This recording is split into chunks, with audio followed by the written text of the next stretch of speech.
আল্লাহর নবী বলেছেন রমজান মুবারকের এত ফজিলত, মানুষ যখন কোন ইবাদত করে আল্লাহ পাক সেই ইবাদতের নেক আমলের সওয়াব 10 থেকে শুরু করে 700 পর্যন্ত বাড়ায় দেন। 10 থেকে শুরু করে 700 বাড়ায় দেন, ইল্লা সাওম, রোজা ছাড়া। নবীজি বলেছেন রমজান মুবারকে কেউ যদি একটি নফল কাজ আদায় করে, একটি নফল ইবাদত করে, অন্য মাসের একটি ফরজ আদায় করার সওয়াব আল্লাহ পাক নামায় আমলে দিয়ে দিবেন।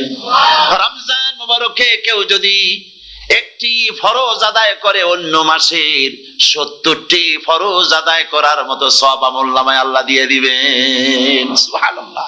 এই মাসে এত সওয়াব নফল হয় ফরজের মতো, আর ফরজ হয় 70টা ফরজের মতো। এত সওয়াব কেন হইল? আমরা না খেয়ে থাকি সেই জন্য নাকি? বলতে পারেন কেন হলো? একটি কারণ, শাহরু রমাদান আল্লাযী উনজিলা ফীহিল কুরআন। সুবহানাল্লাহ বলবেন না? এই রমজান মাস হচ্ছে সেই মাস যে মাসে আল্লাহ রাব্বুল আলামিন কোরআনে কারীমকে নাজিল করেছেন।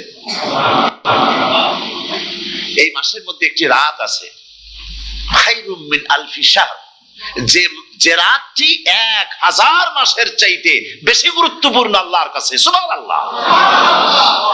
একটি রাত 1000 মাসের চাইতে গুরুত্বপূর্ণ। 1000 মাস ক্যালকুলেটর দিয়ে হিসাব করলে দেখা যায় যে 1000 মাসে 83 বছর 4 মাস হয়। তাহলে তার অর্থ কি এই যে একটানা 83 বছর 4 মাস ইবাদত করলে যে সওয়াব হবে, এই রাত্রে ইবাদত করলে সেই সওয়াব হবে? হতে পারে, এরকম হতে পারে, কিন্তু ব্যাখ্যাটা কি? ব্যাখ্যাটা হচ্ছে আরবিতে আলফুন শব্দ দিয়ে 1000 বোঝানো হয় না। আরবিতে যখন আলফুন বলা হয় তাহলে বোঝা যায় সংখ্যাধিক্য, বিপুল সংখ্যা, হাজার হাজার হাজার হাজার, থাউজেন্ডস এন্ড থাউজেন্ডস। এইটাকে বোঝানোর জন্য আরবিতে ব্যবহার করা হয় আলফুন, হাজার হাজার। তাহলে আল্লাহ কি বুঝাতে চাচ্ছেন? আল্লাহ রাব্বুল আলামিন তিনি আয়াত দ্বারা বুঝাতে চান, এর ব্যাখ্যা হচ্ছে এই পৃথিবীর মানবতার কল্যাণের জন্য, এই পৃথিবীর মানুষের ভালাইয়ের জন্য, মঙ্গলের জন্য হাজার হাজার মাস ধরে এই পৃথিবীর মানুষের যে কল্যাণ হয় নাই, এই রমজান মুবারকে একটা রাত আছে যেই রাতে আল্লাহ রাব্বুল আলামিন মানবতার সেই কল্যাণ করেছেন। কোরআন নাযিল করে পৃথিবীর মানুষকে সেই কল্যাণ আল্লাহ দিয়েছে। সুবহানাল্লাহ। বন্ধুগণ, কোরআন কোরআন কি নিয়ামত আমাদের কাছে! সেই নিয়ামতকে আমরা চিনলাম না, আমরা বুঝতে পারলাম না কত বড় নিয়ামত আল্লাহ আমাদের দান করেছেন। এই কোরআন যেন আপনি শুনতে পারেন, পড়তে পারেন, বুঝতে পারেন, সেই জন্য আল্লাহ রাব্বুল আলামিন শরিয়াত কি সুন্দর ব্যবস্থা করেছে। কোরআন শোনার জন্য রমজান মুবারকে তারাবিহের নামাজের ব্যবস্থা করা হয়েছে। সুবহানাল্লাহ, সুবহানাল্লাহ। যারা সব সময় পড়তে পারেন না, কোরআন তেলাওয়াত জানেন না, অথবা সারা বছরও এক খতম কোরআন শরীফ পড়া হয় না, শরিয়ত কি সুন্দর বিধান করলো যে আপনি যেন 30 পারা কোরআন শরীফ শুনতে পারেন। এই ব্যবস্থা তারাবিহের নামাজের মধ্যে শরিয়ত করে দিয়েছে। আলহামদুলিল্লাহ, আলহামদুলিল্লাহ। যাদের টাকা কড়ি আছে আমি তাদেরকে অনুরোধ করব, যদি পারেন তাহলে মেহেরবানি করে রমজান মুবারকে উমরা পালন করবেন। আমি উমরার নিয়ত করে এসেছি, ঢাকা থেকে উমরার নিয়ত করে এসেছি, আপনাদেরকে দেখে গেলাম। আর আমি এখান থেকে ডাইরেক্ট মদিনা মুনাওয়ারায় চলে যাব ইনশাআল্লাহ। লাইলাতুল কদর পর্যন্ত হারামাইনুশ শরীফাইনে কাটাতে চাই, নিয়ত করেছি। আপনারা দোয়া করুন আল্লাহ যেন কবুল করেন। কি মজা যখন আপনি হারামাইনুশ শরীফাইনে যখন তেলাওয়াত শুনবেন, আপনার কাছে মনে হবে যেন কোরআন শরীফ নাজিল হতেছে। সুবহানাল্লাহ। সেখানে তো নামাজের পরে হাত তুলে মুনাজাত করা হয় না, শুধুমাত্র রমজান মুবারকে বেতেরের নামাজের মধ্যে ইমাম সাহেব হাত তুলে মুনাজাত করেন। গত বছর রমজান মুবারকের লাইলাতুল কদরে আমি ছিলাম, গত কয়েক বছর ধরে আল্লাহ যাওয়ার তৌফিক দিয়েছেন দয়া করে। সেখানে লাইলাতুল কদরে পত্রিকাগুলি লিখেছে 30 লাখের উপরে লোক ছিল মক্কা শরীফের, হারাম শরীফে 30 লাখের উপরে। যখন তেলাওয়াত হচ্ছে, মুনাজাত করতেছেন ইমাম সাহেব কাঁপতেছেন, মুনাজাত করতেছেন, কাঁদতেছেন, আর গোটা হারাম জুড়ে কান্নার রোল পড়ে গিয়েছে। কিভাবে কাঁদতেছে! সারাদিন মানুষ রোজা রেখে তারপরে ইফতার করতে যখন বসে, আমি সেই জান্নাতের কথা কেমনে আপনাদের বুঝাবো? রসগোল্লা কেমন লাগে বক্তৃতা দিয়ে 6 ঘন্টা বক্তৃতা দিয়েও বোঝানো যাবে না। যদি মুখের মধ্যে ঢুকাইতে পারি তাহলে বুঝবেন যে মজাটা কি। এটা তো আমি বুঝাইতে পারবো না কি মজাটা লাগে। সারাদিন রোজা রাখার পর সমস্ত লক্ষ লক্ষ মুসল্লিরা বসে আছে মক্কা শরীফে, কাবা শরীফ সামনে, এখানে বসে আছে। রোজাদারের সামনে আছে জামজামের পানি আর মদিনা মুনাওয়ারার খুরমা, আল্লাহর ঘর সামনে। জান্নাতের থেকে আর কাকে বলে সুবহানাল্লাহ। মদিনার আকর্ষণ কাশাস আলাদা মদিনা শরীফের। আপনাকে যদি পাইয়া যায় কোন আরব, কোন মাদানী, আপনারা ছাড়বেই না, আদর করে পাশে বসাবে। তোমারে আমি এই জিনিস খাওয়াবো, এইটা দিয়ে ইফতার করাবো, আমার কাছ দিয়ে তুমি উঠতেই পারবে না। আপনাকে জোর করে বসাই দিবে মসজিদে নববীতে, রিয়াদুল জান্নাহ, রাসূল করিম সাল্লাল্লাহু আলাইহি ওয়াসাল্লামের কবর শরীফের কাছে বসে আপনি ইফতার করতেছেন। কত বড় নসিব। সেই জন্য আমি বলি, হলিডে করার জন্য আমেরিকা, সিঙ্গাপুর, হাবিজাবি এই সমস্ত ঘুরে কোনো লাভ নাই। হলিডে করতে চান, রমজান মুবারকে চলে যান হারামাইন শরীফাইন, মদিনা আল মুনাওয়ারা, মক্কা আল মুকাররমা। কপাল খুলে যাবে, জিন্দেগীর সমস্ত গুনাহ খাতা আল্লাহ পাক maaf করে দিবেন। রাসূল করিম সাল্লাল্লাহু আলাইহি ওয়াসাল্লাম বলেছেন, রমজান মুবারকে যে উমরা করলো সেজন্য হজ আদায় করলো। সুবহানাল্লাহ। অন্য রিওয়ায়াতে এসেছে, যে ব্যক্তি রমজান মুবারকে উমরা করলো সেজন্য আমার সাথে হজ আদায় করলো। সুবহানাল্লাহ। তো বলতেছিলাম যে কোরআনে কারীম হচ্ছে একটি বিরাট নিয়ামত। এই নিয়ামত শোনানো হয় রমজান মুবারকে। আমি এবার এসে খুব খুশি হলাম একথা শুনে যে ইস্ট লন্ডন মসজিদ তারা একটা ব্যবস্থা করেছে, সুন্দর একটা রেডিও তারা আবিষ্কার করেছে। না কি করছেন আপনারা? ট্রান্সমিটার তৈরি করেছেন। ওনারা ওখানে রেডিও বিক্রি করেন। আপনারা বহুটা খরচ করেছেন, তারা হাজার হাজার পাউন্ড খরচ করে টাওয়ার বানিয়েছেন এবং একটা ফ্রিকোয়েন্সি তারা নিজেরা নিয়েছেন, আর রেডিওগুলি 125 পাউন্ড করে ওনারা দিচ্ছেন খরচ হিসেবে। এটা যারা নিয়ে যায় ঘরের মধ্যে বসে তারাবিহের তেলাওয়াত তারা শুনতে পাবেন। মহিলারা অনেক সময় আসতে পারেন না, মহিলারা ঘরে বসে শুনতে পারবেন। ওই ইস্ট লন্ডন মসজিদে যত ওয়াজ হবে, তেলাওয়াত হবে, নামাজ হবে, আজান হবে, ওয়াজ হবে, জিকির হবে, সব আপনার ঘরে বসে আপনি শুনতে পারবেন। আল্লাহ রাব্বুল আলামিন এই ইকদামকে, এই পদক্ষেপকে আল্লাহ কবুল করুন, সবাই বলেন আমিন। এবং প্রত্যেকের ঘরে ঘরে এই রেডিও পৌঁছে যাক, আমরা বলি আমিন। আল্লাহ যেন কবুল করেন। আপনি ঘরে বসে মসজিদের সমস্ত প্রোগ্রাম পেতে পারবেন। আর কি সুন্দর, সেখানে যিনি তেলাওয়াত করেন, আজান দেন, আলহামদুলিল্লাহ, তার আজান শুনলে পরে তো মনে হয় যে আমি মক্কা শরীফে চলে গেছি, মদিনায় চলে গেছি। আর তেলাওয়াত কত সুন্দর, আলহামদুলিল্লাহ। আল্লাহ তার প্রতি রহম করুন, আমরা বলি আমিন।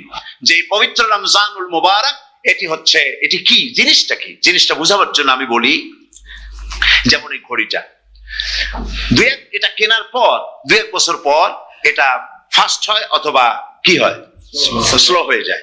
তখন এটাকে সারার জন্য আমরা হসপিটালে দেই। হসপিটাল মানে লন্ডন হসপিটাল না, ঘড়িরও হসপিটাল আছে।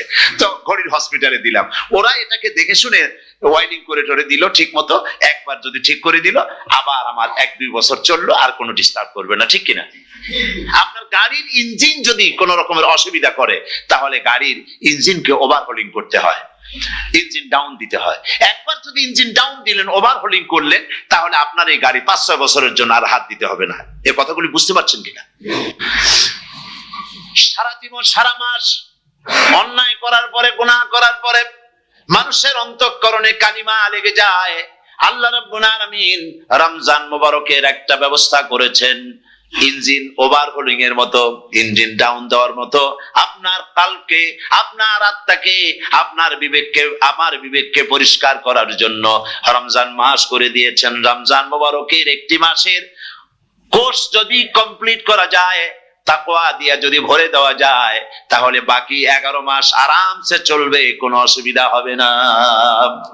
নবীজি বলেছেন, রমজান মুবারকে মাস আসার সঙ্গে সঙ্গে আল্লাহ রাব্বুল আলামিন তিনি জান্নাতের সমস্ত দরজাগুলি খুলে দেন, আর জাহান্নামের সব দরজাগুলি আল্লাহ রাব্বুল আলামিন বন্ধ করে দেন। সুবহানাল্লাহ। আর শয়তানকে শৃঙ্খল দিয়ে বেঁধে ফেলা হয়, শিকল দিয়ে শয়তানরে বাঁধা হয়ে যায়। তো যে শয়তানরে বাঁধতে হয়, কিন্তু রমজান মাস হতো লোকের মদ খায়, মিথ্যা কথা কয়, তাহলে শয়তান বাঁধা থাকলো কেমনে? আমি বলি, দেখেন, এর ব্যাখ্যা আছে। এর ব্যাখ্যা হলো এই, কোন কোন ঘড়ি আছে একবার চাবি দিলে 6 মাস চলে, আর একবার চাবি দিলে 2 বছর চলে, আবার চাবি দিলে লাইফ চলে যায়। এরকমের ঘড়িও আছে। কোন কোন মানুষের শয়তানে এমন চাবি দিছে যে চাবিতে 6 মাস চলে, কোনটায় 10 মাস চলে, কোনটায় বছর চলে। রোজার মাসেও যারা গুনাহ করে শয়তান এমন চাবি দিছে যে রোজার মাসেও বন্ধ হচ্ছে না। এরা শয়তানের খপ্পরে পড়ে গেছে। আল্লাহ এই চাবি থেকে মুসলমানদেরকে হেফাজত করুন, বলি আমিন। জোরে বলেন আমিন। শয়তান থেকে পানাহ কেউ দিতে পারে না, কোন গভর্নমেন্ট পারবে না। ব্রিটিশ গভর্নমেন্ট পারবে নাকি? American government? কেউ পারবে না। শয়তান থেকে পানাহ দিতে পারে কেবলমাত্র কে? ওই আল্লাহ রাব্বুল আলামিন আমাদেরকে শিখায় দিয়েছেন, শয়তানের ওয়াসওয়াসা থেকে আমার কাছে পানাহ চাও। আউযু বিল্লাহি মিনাশ শাইতানির রাজিম। বিতাড়িত মরদুদ শয়তানের ওয়াসওয়াসা থেকে পানাহ চাই, আল্লাহর কাছে পানাহ চাও। আল্লাহ পাক বলেন আমি পানাহ দিতে পারি শয়তানের ওয়াসওয়াসা থেকে। শয়তান থেকে আশ্রয় একমাত্র সিকিউরড, নিরাপত্তা পেয়েছেন আল্লাহর পয়গম্বরেরা, সুবহানাল্লাহ। তারা আল্লাহ কর্তৃক নিয়ন্ত্রিত। শয়তানের ক্ষমতা নাই পয়গম্বরদের কাছে যাওয়া। চতুর্সীমানার ভেতরে শয়তান প্রবেশ করে কোন নবীকে ওয়াসওয়াসা দিতে পারবে না, বলি সুবহানাল্লাহ। এই জন্য শয়তান থেকে বেঁচে যাওয়া, শয়তানের ওয়াসওয়াসা থেকে বাঁচা খুবই কঠিন। সেই জন্য আল্লাহ পাক বলছেন শয়তানকে বেঁধে রাখা হয়, জান্নাতের সমস্ত দরজা খোলা, জাহান্নামের সমস্ত দরজা বন্ধ হয়ে যায়। এই নিয়ামতের মাস আমাদের সামনে। প্রত্যেকটি যখন কোন ওয়ার্কশপ হয়, তো ওয়ার্কশপের জন্য এক একটা কি বলে সিলেবাস থাকে। রমজান মুবারক একটা ওয়ার্কশপ। এই ওয়ার্কশপের মধ্যে একটা সিলেবাস আছে, সেই সিলেবাসের নাম হচ্ছে কোরআন। কোরআন কোরআন কোরআন নাজিলের মাসে আমরা কি কোরআন তেলাওয়াত করি? বলেন। রোজা হচ্ছে, হাদিস শরীফের মধ্যে বলা হয়েছে আস-সাওমু জুন্নাহ, রোজা হচ্ছে ঢাল। রোজা কি কন্ত? ঢাল। বোঝেন তো ঢাল কি? প্রোটেক্টর। আপনি জিহাদের ময়দানে, যুদ্ধের ময়দানে নিরাপত্তার জন্য, বাইরের থেকে আক্রমণকে ভিড়াবার জন্য কি ব্যবহার করেন? ঢাল ব্যবহার করেন। রোজা হচ্ছে ঢাল। শয়তানের সমস্ত আক্রমণ থেকে বাঁচার জন্য রোজা হচ্ছে ঢাল। রোজার দিনে কেউ যদি আপনার সাথে ঝগড়া করে, তাহলে রাসূল বলেছেন তুমি বলো, তুমি ঝগড়ায় প্রবৃত্ত হবে না। তোমার সাথে যদি কেউ ঝগড়া করে, তুমি বলবে ইন্নী সাইম, আমি রোজাদার। আমি তোমার মতো ঝগড়া করতে আমিও পারি, আমি তোমার মতো গালাগালি দিতে পারি, কিন্তু আমি দেব না, ঝগড়াও করব না, গালিও দেব না, মারামারিও করব না, কারণ আমি রোজাদার। সুবহানাল্লাহ। রোজা আপনাকে গুনাহ থেকে বাঁচায় দেবে। দেখেন রোজা কিভাবে গুনাহ থেকে বাঁচায়। মিথ্যেবাদী, মিথ্যেবাদী সারাক্ষণ মিথ্যে কথা বলে, কিন্তু রোজার মাস আসছে। এখন মিথ্যাবাদী যারা, তাদের ঘনিষ্ঠ লোকদের কাছে শুনেছি যে তারা বলে, যদি কোনো লোক দিনের বেলা এসে যায় আর এমন কথা, যে কথা বলতে গেলে মিথ্যা বলা ছাড়া উপায় নাই তার জন্য, সে তখন বলে ভাই তুমি তো অসময় আসছো, এখন আমি খুব ব্যস্ত, আই এম ভেরি বিজি, তুমি রাত্রে আসো। কথা বুঝতে পেরেছেন তো? রোজা হচ্ছে কি? রোজাটা কি বলে? ঢাল। কোন মেয়ে লোকের দিকে চোখ পড়লো, আহা আমি তো রোজাদার, চোখকে সাথে সাথে নিচে নামায় ফেললো। গানের আওয়াজ আসলো, আমি তো রোজাদার, সে গানটা শুনলো না। কাজী সমস্ত গুনাহ থেকে বাঁচার জন্য রোজা একটা বিরাট হাতিয়ার। সুবহানাল্লাহ। এই মাসটা, এই রোজাটা কেন দিয়েছেন? লাআল্লাকুম তাত্তাকুন, ইয়া আইয়ুহাল্লাযীনা আমানু কুতিবা আলাইকুমুস সিয়ামু কামা কুতিবা আলাল্লাযীনা মিন ক্বাবলিকুম লাআল্লাকুম তাত্তাকুন। হে বিশ্বাসীরা, তোমরা যারা ঈমান এনেছো, শোনো, আমি রোজাকে তোমাদের জন্য ফরজ করেছি, যেমন করে ফরজ করেছিলাম তোমাদের পূর্বপুরুষদের উপরে। রোজা শুধু আমাদের উপরে ফরজ হয়েছে তা না, আমাদের আগে যারা যেসব নবীরা আসছিলেন তাদের উপর রোজা কি ছিল? ফরজ ছিল। সুতরাং এই রোজা তোমাদের উপরে ফরজ। এই জন্য লাআল্লাকুম তাত্তাকুন, যাতে করে তোমরা কি হতে পারো? পরেজগার হতে পারো। কি হতে পারো? পরেজগার, মুত্তাকি হতে পারো, আল্লাহকে ভয় করতে পারো। একমাত্র আল্লাহর ভয় মানুষকে ভালো বানাতে পারে। একটা মানুষ জান্নাতে যাওয়ার জন্য, জাহান্নাম থেকে বাঁচার জন্য একটা জিনিস, কয়টা জিনিস বলেন?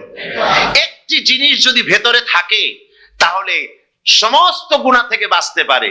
আর একটি জিনিস যদি না থাকে তাহলে এমন কোনো কাজ নাই পৃথিবীতে যা সে করতে পারে না। সেই কাজটার নাম কি? তাকওয়া। সবাই বলেন কাজটার নাম কি? তাকওয়া। যদি ভেতরে আল্লাহ পাকের ভয় থাকে, রব্বুল আলামিন আমাকে দেখছেন, তিনি আমাকে শুনতেছেন, এই ভয় যদি অন্তঃকরণের ভিতরে থাকে, তাহলে এই লোকটি কোনো গুনাহের কাজ করতে পারবে না, মিথ্যা বলতে পারবে না, ওজনে কম দিতে পারবে না, খাদ্যে ভেজাল দিতে পারবে না, শয়তানি বদমাশি করতে পারবে না। আর যদি এই জিনিসটির অভাব থাকে, যদি তাকওয়া না থাকে তাহলে সমস্ত অন্যায় কাজ সে করতে পারবে। এই জন্য আল্লাহ রাব্বুল আলামিন বলেন, রোজা এই জন্য দান করেছে যাতে করে, রোজার মাস এই জন্য দিলাম, লাআল্লাকুম তাত্তাকুন, তোমাদের ভিতরে তাকওয়ার সৃষ্টি হয়। এই ওয়াজ আমি আপনাদের সামনে অনেকবার করেছি। হযরত ওমর রাদিয়াল্লাহু তাআলা আনহু রাতের বেলায় ঘুরতে ঘুরতে দেখেন এক বাড়িতে আলো জ্বলছে, শেষ রাত। এই রাত্রে বাড়িতে আলো জ্বলে কেন? ভাবলেন কোন অসুখ বিসুখ হলো নাকি। তো উনি কাছে গেছেন, গিয়ে কান পেতে শুনতেছেন। বাড়ির মালিক বুড়ি তার যুবতী মেয়েকে ডেকে বলছে, মা ওঠো, তাড়াতাড়ি ওঠো। কেন? কয় যে সকাল তো হয়ে গেল, দুধ দই এনেছি, আমি দুধ এনে রাখছি, এখন তুমি পরিমাণ মতো সবটা পাত্রে পানি দিয়ে ভরে দাও, তাহলে ওজন বেশি হবে আর আমরা ভালো লাভ করতে পারবো। মেয়ে বলছে, মা তুমি বলো কি, এটা আমার দ্বারা সম্ভব না। কেন সম্ভব নয়? হযরত ওমর এক ফরমান জারি করেছেন, তিনি বলেছেন তিনি পানিতে দুধের মধ্যে পানি মিশাতে নিষেধ করেছেন। তাছাড়া রাসূল করিম সাল্লাল্লাহু আলাইহি ওয়াসাল্লাম খাদ্যদ্রব্যে ভেজাল দিতে নিষেধ করেছেন। কাজী হযরত ওমরের এই নির্দেশকে আমি অমান্য করতে পারবো না। মা বলছে, দেখো ওমর এখন তো ঘুমাইতেছে, এত রাত্রে তিনি কি এখানে আসছেন নাকি আমাদের এই কারবার দেখতে? তুমি পানি মিশাও ইচ্ছে মতো। মেয়ে বলছে, মা হযরত ওমর ঘুমাতে পারেন, তার পুলিশেরা, তার গোয়েন্দা বিভাগের লোকেরা ঘুমাতে পারেন, হযরত ওমরের চোখকে ফাঁকি দেওয়া যাবে, হযরত ওমরের পুলিশকে ফাঁকি দেওয়া যেতে পারে, কিন্তু আল্লাহ রাব্বুল আলামিনের চোখকে ফাঁকি দেওয়া যাবে না। দুধে পানি মিশাতে পারবো না। হযরত ওমর রাদিয়াল্লাহু তাআলা চলে গেলেন, গিয়ে তার ছেলেকে ডেকে বললেন, ছেলে আমি তো এখন বুড়া হয়ে গেছি, আমার বিয়ের বয়স নাই, আমি একটা মেয়ের খোঁজ নিয়ে আসছি, যদি আমার বয়স থাকতো এই মেয়েটার আমি বিয়ে করতাম। সুবহানাল্লাহ, সুবহানাল্লাহ। এই মেয়েটা তুমি খোঁজ নাও, যদি বিয়ে না হয়ে থাকে তুমি প্রস্তাব দাও বিবাহের। কি সৌন্দর্য তিনি দেখলেন মেয়েটার মধ্যে, স্বাস্থ্য, রূপ, যৌবন, কি দেখলেন? তাকওয়া। জোরে বলেন না, কি দেখলেন? তাকওয়া। এই তাকওয়া তিনি দেখলেন। এই তাকওয়ার উপরে ভিত্তি করে আমিরুল মুমিনিন, অর্ধেকটা পৃথিবীর প্রেসিডেন্ট, খলিফাতুল মুসলিমিন, আমিরুল মুমিনিন হযরত ওমর তার ছেলের জন্য পুত্রবধূ করে তাকে ঘরে নিয়ে আসলেন। সুবহানাল্লাহ। ফায়দা কি হলো?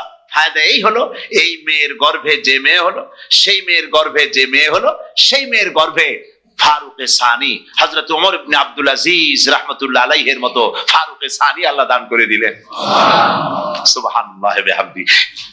হযরত ওমর রাদিয়াল্লাহু তাআলা আনহু তিনি হযরত কাব বিন উবাই রাদিয়াল্লাহু তাআলা আনহুকে জিজ্ঞেস করেছিলেন যে তাকওয়ার একটা ব্যাখ্যা আপনি কি আমাকে বলতে পারেন, তাকওয়ার ব্যাখ্যাটা কি? তিনি বললেন, হ্যাঁ পারি। কি ব্যাখ্যা?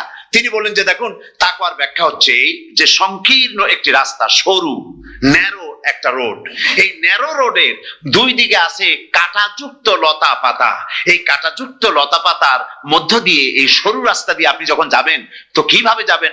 হযরত ওমর বললেন, আমার জামা কাপড় এইভাবে খুব আটোসাটো করে আমরা যাব, যাতে করে গায়ের চামড়াও না ছেড়ে আমার জামাও যাতে না ছিঁড়ে যায়। হযরতে কাব বিন উবাই রাদিয়াল্লাহু তাআলা আনহু বলছেন, এটার নামই হচ্ছে তাকওয়া। এটার নাম কি? তাকওয়া। এটার নাম হচ্ছে তাকওয়া। দুনিয়ার অসংখ্য পাপের ভেতর থেকে আপনি চলে যাবেন, পাপ যেন আপনাকে স্পর্শ করতে না পারে। এটার নাম তাকওয়া। বাইন মাছ নিশ্চয়ই খেয়েছেন আপনারা, না লন্ডনে পাওয়া যায় না? পাওয়া যায়। এই বাইন মাছ যারা খেয়েছেন আপনারা, আমি জানি না আপনারা জানেন কিনা, বাইন মাছ কোথায় থাকে? পানিতে থাকে না কাদায় থাকে? মাশাআল্লাহ।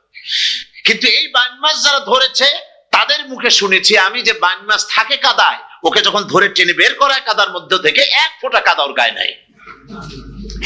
এই কলুষিত সমাজ, পাপে ভরপুর। গ্রেট ব্রিটেন, আমেরিকা, পাশ্চাত্য, আমাদের দেশ, সর্বত্র পাপ আর পাপ। এই পাপের মধ্যে বাইন মাছ শুধু খাইয়েন না, ওর কাছ থেকে শিক্ষাও গ্রহণ করেন। ও যেমন কাদার মধ্যে থাকে, কাদা ওর গায়ে লাগে না, আপনিও এই সমাজের মধ্যে আপনি আপনার কাজ চালিয়ে যান, পাপ যেন আপনাকে স্পর্শ না করে। আল্লাহ যেন পাপের থেকে আমাদের বাঁচান। আমরা বলি আমিন, সবাই বলেন আমিন। এটার নাম হচ্ছে তাকওয়া। আর তাকওয়া লম্বা জামায় তাকওয়া হয় না, লম্বা দাড়িতে তাকওয়া হয় না, পাগড়ি একটা বানলেই তাকওয়া হয় না। রাসূলুল্লাহ সাল্লাল্লাহু আলাইহি ওয়াসাল্লাম বলেছেন তাকওয়া হা হুনা, হা হুনা, হা হুনা, তিনবার বলেছেন, বুকের দিকে দেখায় বলেছেন তাকওয়া হা হুনা। তাকওয়া হচ্ছে এখানে। এর অর্থ এই নয় যে আমি দাড়িকে আমি ছোট করে দেখছি, জামাকে ছোট করে দেখছি, তা নয়। কিন্তু বলছি যে তাকওয়াটা হচ্ছে অন্তরের ভেতরে, এই অন্তরের ভেতর থেকেই এটার বহির প্রকাশ হতে হবে। আপনার কথায়, আপনার বলায়, আপনার ওঠায়, আপনার বসায়, আপনার চালচলনে, আপনার বিয়ে শাদীতে, আপনার ব্যবসা বাণিজ্যের সর্বত্র তাকওয়ার ছাপ প্রদর্শিত হতে হবে। তাহলেই আমার মধ্যে তাকওয়া এসেছে বলে প্রমাণ হবে। আর এটাই আল্লাহ পাক চান, রমজান মুবারকে তোমাদের মধ্যে তাকওয়া সৃষ্টি হোক। রোজা সম্পর্কে এই কথাগুলি আমি বলে নিলাম। প্রথম 10 দিন শুধু রহমত নাজিল হবে, দ্বিতীয় 10 দিনে আল্লাহ পাক শুধু মাফ করতে থাকবেন, আর তৃতীয় 10 দিনে আল্লাহ পাক জাহান্নাম থেকে মুক্ত করে দিবেন। সুবহানাল্লাহ। রাসূল করিম সাল্লাল্লাহু আলাইহি ওয়াসাল্লাম আখিরি শাবানে খুতবা পেশ করেছিলেন, এবং সেই খুতবায় তিনি বলেছিলেন, হে উপস্থিত জনগণ, হে মানব মণ্ডলী, আল্লাহ পাক আমাদের জন্য একটি পবিত্র মাস আমাদেরকে দিচ্ছেন, দান করেছেন, যে মাসটির নাম হচ্ছে রমাদান। রমাদান হচ্ছে রামদিন, রাম মিম দত। রাম ধাতু থেকে উৎপত্তি, এর অর্থ হচ্ছে জ্বালান, পুড়িয়ে দেওয়া, ভস্ম করে দেওয়া। রমাদান, রমজান মুবারকে যারা নাকি সিয়াম সাধনা করে, আত্মত্যাগ করে, অর্থাৎ তিতিক্ষা, ত্যাগ এবং তিতিক্ষা করে, রমজান মুবারকে আল্লাহ পাক যেভাবে রোজা চান ওইভাবে যারা রোজা রাখে, তাদের সমস্ত গুনাহ সমূহকে আগুন যেমন আবর্জনাকে জ্বালিয়ে দেয়, রোজা যদি সঠিকভাবে কারো হয় তাহলে তার গুনাহগুলিকে এইভাবে জ্বালিয়ে ভস্ম করে দেয়। সুবহানাল্লাহ বিহামদিহি। এই রমজান আমাদের সামনে। আমি আমার আলোচনার শুরুতে আমি আপনাদের খেদমতে আরজ করতে চাই যে মাসটির মধ্যে আমরা প্রবেশ করতে যাচ্ছি, দুটি জিনিস আমাদের সামনে এখন। একটি হচ্ছে আমরা মাহে রমজানকে ইস্তেকবাল করতে যাচ্ছি, মাহে রমজান আমাদের সামনে। দোয়া করে নেই যে আল্লাহ পাক এই পবিত্র রমজানের সম্মান করার মতো তৌফিক আমাদেরকে দান করো, আর যেভাবে রোজা রাখলে পরে তুমি খুশি হও সেইভাবে আমাদেরকে রোজা রাখার তৌফিক দান করো, বলি আমিন। এটি হচ্ছে সর্বশ্রেষ্ঠ মাস আল্লাহ পাক মুসলমানদের জন্য দান করেছেন। আবারও বলি আলহামদুলিল্লাহ। কোরআন শরীফের মধ্যে আল্লাহ সমস্ত ইবাদতের কথা বলেছেন, কিন্তু ডিটেইলস আলোচনা করেন নাই। হজ করতে হবে, কিন্তু ওকুফে আরাফা করতে হবে, রমিয়ে হিজার করতে হবে, রমিয়ে জিবাল করতে হবে, তারপরে 7 বার তাওয়াফ করতে হবে, সাফা মারওয়া সাই করতে হবে। এগুলি কিন্তু কোরআন শরীফে আসে নাই, ডিটেইলস আসে নাই। নামাজ পড়তে হবে, কিন্তু জোহরে কয় রাকাত, আসরে কয় রাকাত, মাগরিবে কয় রাকাত, এই রাকাতগুলি কিভাবে বিন্যস্ত করতে হবে কোরআন শরীফে তা আসে নাই, বর্ণনা করা হয়নি। যাকাত দিতে হবে, কিন্তু কত টাকা হলে কত টাকা দিতে হবে, কত মন ধান হলে কতটুকু দিতে হবে, কত ছাগল হলে, কত গরু হলে, কত পরিমাণ সোনা হলে, কত পরিমাণ দ্রব্য মজুদ থাকলে যাকাত দিতে হবে, এর বিস্তারিত বিবরণ কোরআন শরীফে আসে নাই। চিন্তা হতে পারে যে তাহলে এগুলো আমরা পাইলাম কই? আমরা পেয়েছি কোরআনের ব্যাখ্যা হচ্ছে রাসূল করিম সাল্লাল্লাহু আলাইহি ওয়াসাল্লাম। হুজুর এটাকে আমাদেরকে বলে দিয়েছেন, তিনি শারেহ ছিলেন, শরীয়ত প্রণেতা ছিলেন। তো সমস্ত ইবাদতকে আল্লাহ পাক সংক্ষেপে সংক্ষেপে তিনি আউটলাইন অথবা গাইডলাইন তিনি দিয়েছেন আল্লাহ পাক। রমজান মুবারক হচ্ছে একমাত্র ইবাদত যে রমজান সম্পর্কে আল্লাহ পাক ডিটেইলস পূর্ণ একটি রুকু আল্লাহ পাক আলোচনা করেছেন। সুবহানাল্লাহ। রোজা শুরু করবেন কোনখান থেকে, শেষ করবেন কোথায় গিয়ে, সফরে প্লেনে যখন চলবেন তখন আপনার রোজার অবস্থা কি হবে, যদি দেশে যান তখন কি হবে, অসুস্থ হলে কি হবে, কিভাবে রোজা রাখবেন, কিভাবে রোজা ভাঙবেন, তারপরে কখন শুরু হবে, কখন কি হবে ইত্যাদি বিস্তারিত বিবরণ। রোজার মতো করে এত অন্য কোন ইবাদতের ব্যাপারে আল্লাহ এতটা বলেন নাই যতটা বলেছেন রোজার ব্যাপারে। তার নিশ্চয়ই বুঝতে পারছেন রোজাটা অত্যন্ত গুরুত্বপূর্ণ ইবাদত, সবটাই গুরুত্বপূর্ণ, কিন্তু রোজাটা আল্লাহর কাছে বেশি গুরুত্বপূর্ণ। সুবহানাল্লাহ। আচ্ছা, বেশি গুরুত্বপূর্ণ কেন সে কথা কি বলবো? অবশ্যই বলবো। বেশি গুরুত্ব এই কারণে, আল্লাহ পাক বলেছেন, এটা হচ্ছে হাদিসে কুদসি। আল্লাহ পাক বলেছেন আস-সাওমু লি ওয়া আনা আজজি বিহি। অন্য রিওয়ায়াতে এসেছে ওয়া আনা উজজা বিহি।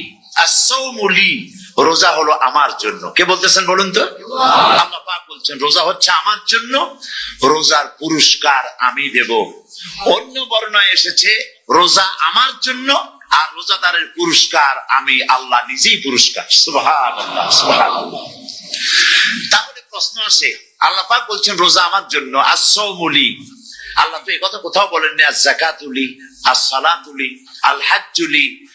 রোজা আমার কি বলে, যাকাত আমার জন্য, হজ আমার জন্য, নামাজ আমার জন্য, এ কথা কিন্তু আল্লাহ বলেন নাই। অবশ্যই আমরা যাকাত হোক, নামাজ হোক, হজ হোক কার জন্য করি? আল্লাহর জন্য করি। রমজানের ব্যাপারে আল্লাহ খাস করেছেন যে আস-সাওমুলি, রোজা আমার জন্য। এই কথাটার অর্থ কি, তাৎপর্য কি, ব্যাখ্যা কি, সিগনিফিকেন্স কি? এর সিগনিফিকেন্স হচ্ছে এই যে প্রত্যেকটা ইবাদতের দুটি ধরন আছে। কয়টা ধরন বলুন তো? দুটি ধরন।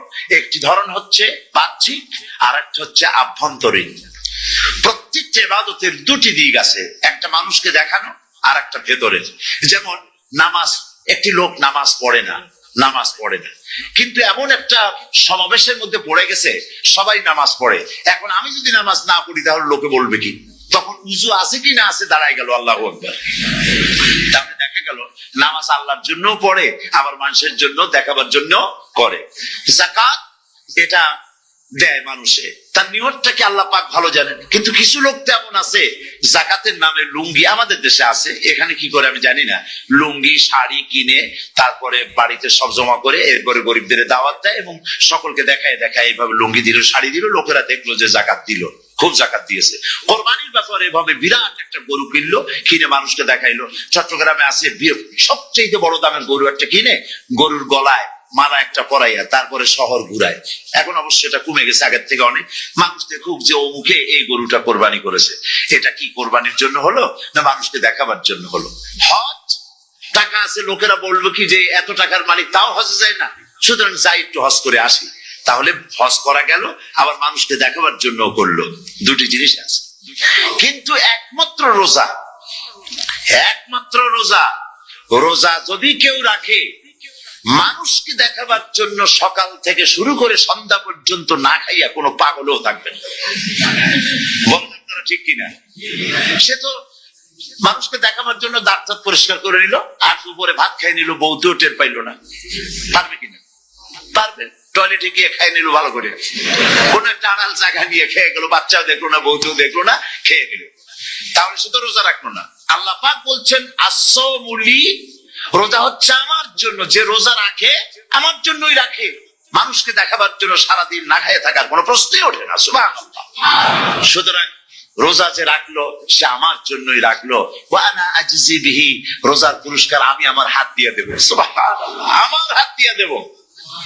ম্যানেজার যদি বলে এই কাজগুলি করলে পরে বেতন, নির্ধারিত বেতন পাবা, আর এইটা যদি করো তাহলে বেতনটা আমি দেবো আমার হাত দিয়ে, তাহলে এমপ্লয় যারা তারা বুঝতেই পারবে যে মালিক যখন নিজেই দেবে তাহলে ম্যানেজারের মতো দেবে না, মালিকের মতোই বড় করে দেবে।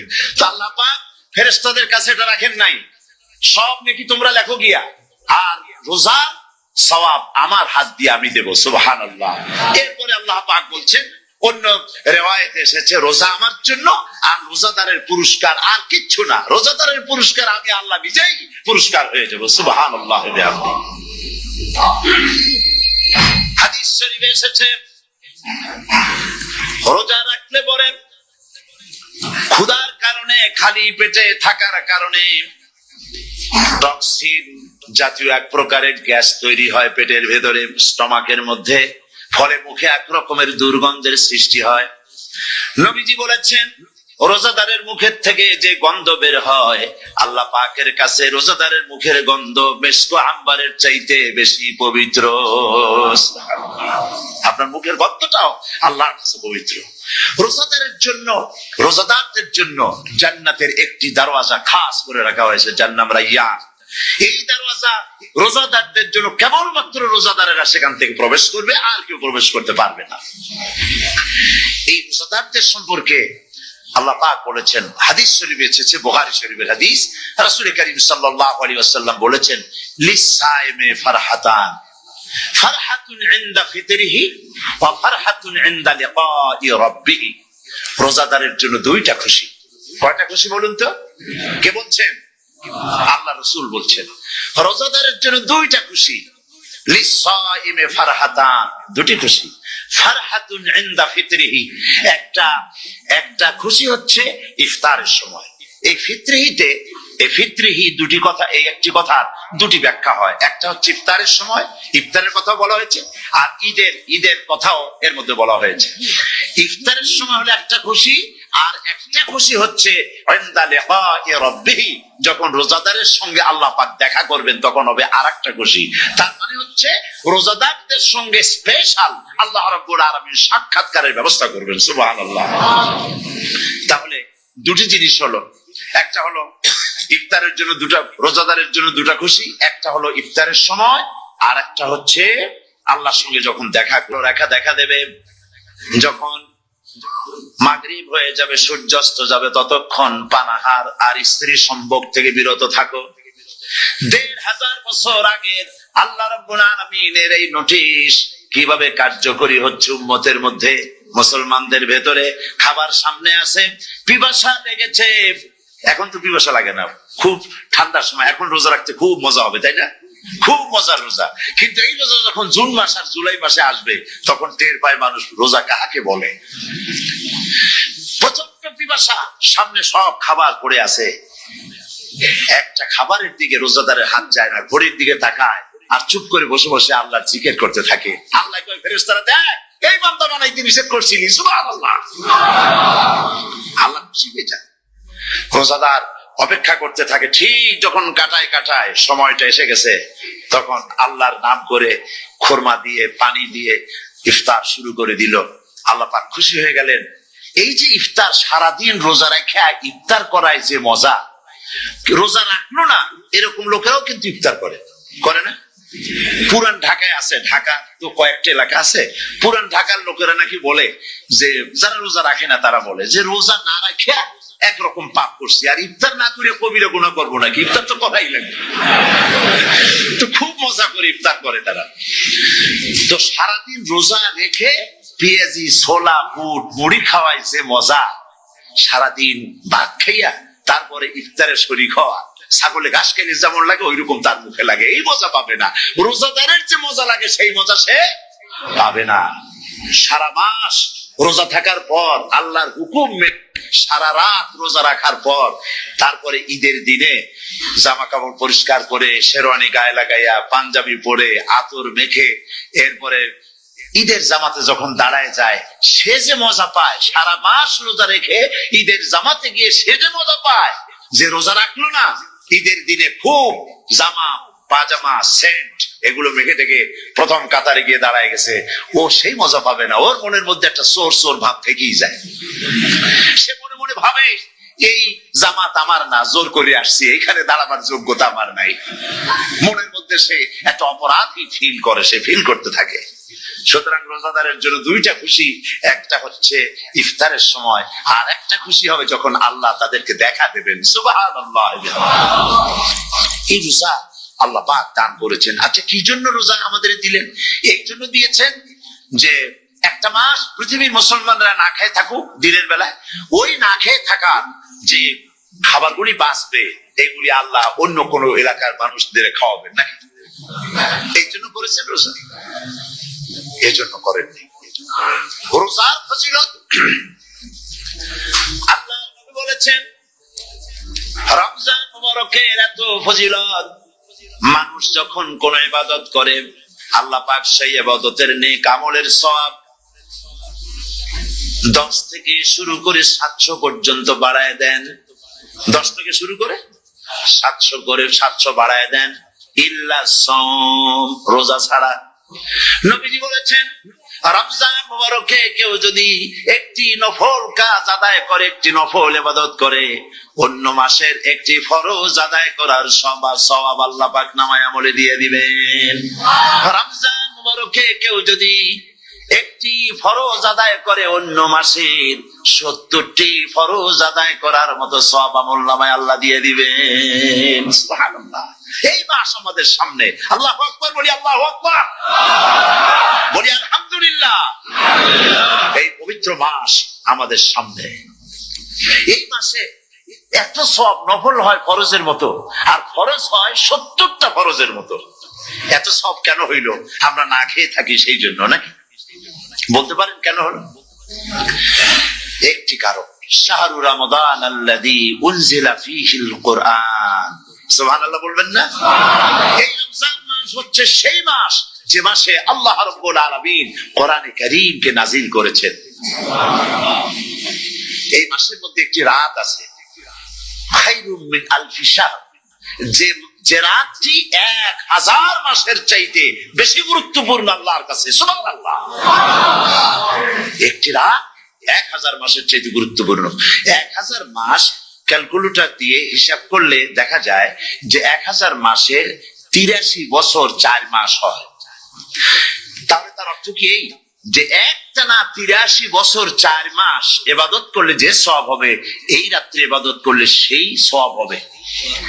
হতে পারে, এরকম হতে পারে, কিন্তু ব্যাখ্যাটা কি? ব্যাখ্যাটা হচ্ছে আরবিতে আলফুন শব্দ দিয়ে 1000 বোঝানো হয় না। আরবিতে যখন আলফুন বলা হয় তাহলে বোঝা যায় সংখ্যাধিক্য, বিপুল সংখ্যা, হাজার হাজার হাজার হাজার, থাউজেন্ডস এন্ড থাউজেন্ডস। এইটাকে বোঝানোর জন্য আরবিতে ব্যবহার করা হয় আলফুন, হাজার হাজার। তাহলে আল্লাহ কি বুঝাতে চাচ্ছেন? আল্লাহ রাব্বুল আলামিন তিনি আয়াত দ্বারা বুঝাতে চান, এর ব্যাখ্যা হচ্ছে এই পৃথিবীর মানবতার কল্যাণের জন্য, এই পৃথিবীর মানুষের ভালাইয়ের জন্য, মঙ্গলের জন্য হাজার হাজার মাস ধরে এই পৃথিবীর মানুষের যে কল্যাণ হয় নাই, এই রমজান মোবারকে একটা রাত আছে যেই রাতে আল্লাহ রাব্বুল আলামিন মানবতার সেই কল্যাণ করেছেন। সেই কল্যাণ কি দিয়ে করেছেন? শাহরু রমাদান আল্লাযী উনজিলা ফীহিল কোরআন, কোরআন নাযিল করে পৃথিবীর মানুষকে সেই কল্যাণ আল্লাহ দিয়েছেন। সুবহানাল্লাহ। বন্ধুগণ, কোরআন, কোরআন কি নিয়ামত আমাদের কাছে! সেই নিয়ামতকে আমরা চিনলাম না, আমরা বুঝতে পারলাম না কত বড় নিয়ামত আল্লাহ আমাদের দান করেছে। এই কোরআন যেন আপনি শুনতে পারেন, পড়তে পারেন, বুঝতে পারেন, সেই জন্য আল্লাহ রাব্বুল আলামিন শরিয়াত কি সুন্দর ব্যবস্থা করেছে। কোরআন শোনার জন্য রমজান মুবারকে তারাবিহের নামাজের ব্যবস্থা করা হয়েছে। সুবহানাল্লাহ, সুবহানাল্লাহ। যারা সব সময় পড়তে পারেন না, কোরআন তেলাওয়াত জানেন না, অথবা সারা বছর এক খতম কোরআন শরীফ পড়া হয় না, শরিয়ত কি সুন্দর বিধান করলো যে আপনি যেন 30 পারা কোরআন শরীফ শুনতে পারেন। এই ব্যবস্থা তারাবিহের নামাজের মধ্যে শরিয়ত করে দিয়েছে। আলহামদুলিল্লাহ, আলহামদুলিল্লাহ। যাদের টাকা কুড়ি আছে আমি তাদেরকে অনুরোধ করব, যদি পারেন তাহলে মেহেরবানি করে রমজান মুবারকে উমরা পালন করবেন। আমি উমরার নিয়ত করে এসেছি, ঢাকা থেকে উমরার নিয়ত করে এসেছি, আপনাদেরকে দেখে গেলাম। আর আমি এখান থেকে ডাইরেক্ট মদিনা মুনাওয়ারায় চলে যাব ইনশাআল্লাহ। লাইলাতুল কদর পর্যন্ত হারামাইনুশ শরীফাইনে কাটাতে চাই, নিয়ত করেছি। আপনারা দোয়া করুন আল্লাহ যেন কবুল করেন। কি মজা যখন আপনি হারামাইনুশ শরীফাইনে যখন তেলাওয়াত শুনবেন, আপনার কাছে মনে হবে যেন কোরআন শরীফ নাযিল হতেছে। সুবহানাল্লাহ। সেখানে তো নামাজের পরে হাত তুলে মুনাজাত করা হয় না, শুধুমাত্র রমজান মুবারকে বেতেরের নামাজের মধ্যে ইমাম সাহেব হাত তুলে মুনাজাত করেন। গত বছর রমজান মুবারকের লাইলাতুল কদরে আমি ছিলাম, গত কয়েক বছর ধরে আল্লাহ যাওয়ার তৌফিক দিয়েছেন দয়া করে। সেখানে লাইলাতুল কদরে পত্রিকাগুলি লিখেছে 30 লাখের উপরে লোক ছিল মক্কা শরীফের হারাম শরীফে। 30 লাখের উপরে। যখন তেলাওয়াত হচ্ছে, মুনাজাত করতেছেন ইমাম সাহেব কাঁপতেছেন, মোনাজাত করতেছেন, কাঁদতেছেন, আর গোটা হারাম জুড়ে কান্নার রোল পড়ে গিয়েছে। কিভাবে কাঁদতেছে! সারাদিন মানুষ রোজা রেখে তারপরে ইফতার করতে যখন বসে, আমি সেই জান্নাতের কথা কেমনে আপনাদের বুঝাবো? রসগোল্লা কেমন লাগে বক্তৃতা দিয়ে 6 ঘন্টা বক্তৃতা দিয়েও বুঝানো যাবে না। যদি মুখের মধ্যে ঢুকাইতে পারি তাহলে বুঝবেন যে মজাটা কি। এটা তো আমি বুঝাইতে পারবো না কি মজাটা লাগে। সারাদিন রোজা রাখার পর সমস্ত লক্ষ লক্ষ মুসল্লিরা বসে আছে মক্কা শরীফে, কাবা শরীফ সামনে, এখানে বসে আছে। রোজাদারের সামনে আছে জমজমের পানি আর মদিনা মুনাওয়ারার খুরমা। আল্লাহর ঘর সামনে, জান্নাতের থেকে আর কাকে বলে! সুবহানাল্লাহ। আর মসজিদে নববীর ভিতরে মদিনার আকর্ষণ কাশাস আলাদা। মদিনা শরীফের আপনাকে যদি পাইয়া যায় কোন আরব, কোন মাদানী, আপনারা ছাড়বেই না, আদর করে পাশে বসাবে। তোমারে আমি এই জিনিস খাওয়াবো, এইটা দিয়ে ইফতার করাবো, আমার কাছ থেকে তুমি উঠতেই পারবে না। আপনাকে জোর করে বসায় দিবে। মসজিদে নববীতে রিয়াদুল জান্নাহ রাসূল করিম সাল্লাল্লাহু আলাইহি ওয়াসাল্লামের কাবার শরীফের কাছে বসে আপনি ইফতার করতেছেন, কত বড় নসিব।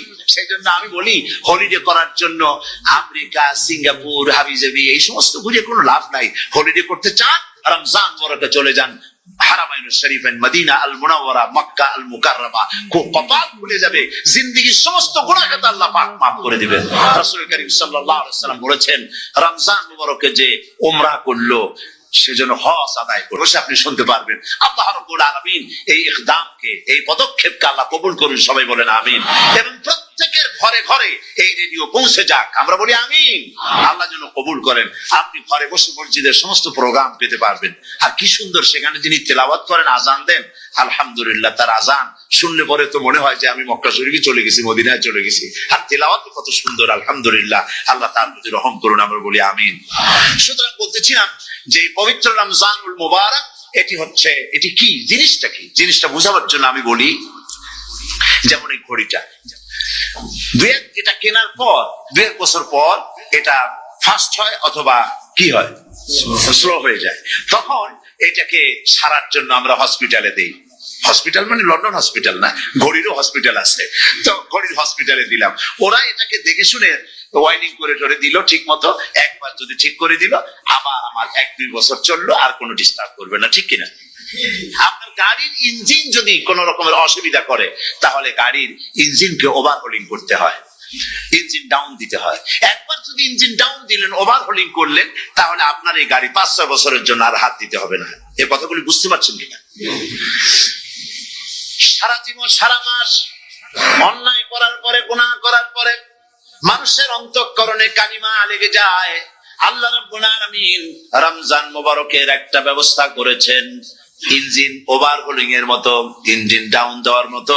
আপনার কালকে, আপনার আত্মাকে, আপনার বিবেককে, আমার বিবেককে পরিষ্কার করার জন্য রমজান মাস করে দিয়েছেন। রমজান মুবারকের একটি মাসের কোর্স যদি কমপ্লিট করা যায়, তাকওয়া দিয়া যদি ভরে দেওয়া যায়, তাহলে বাকি 11 মাস আরামসে চলবে, কোনো অসুবিধা হবে না।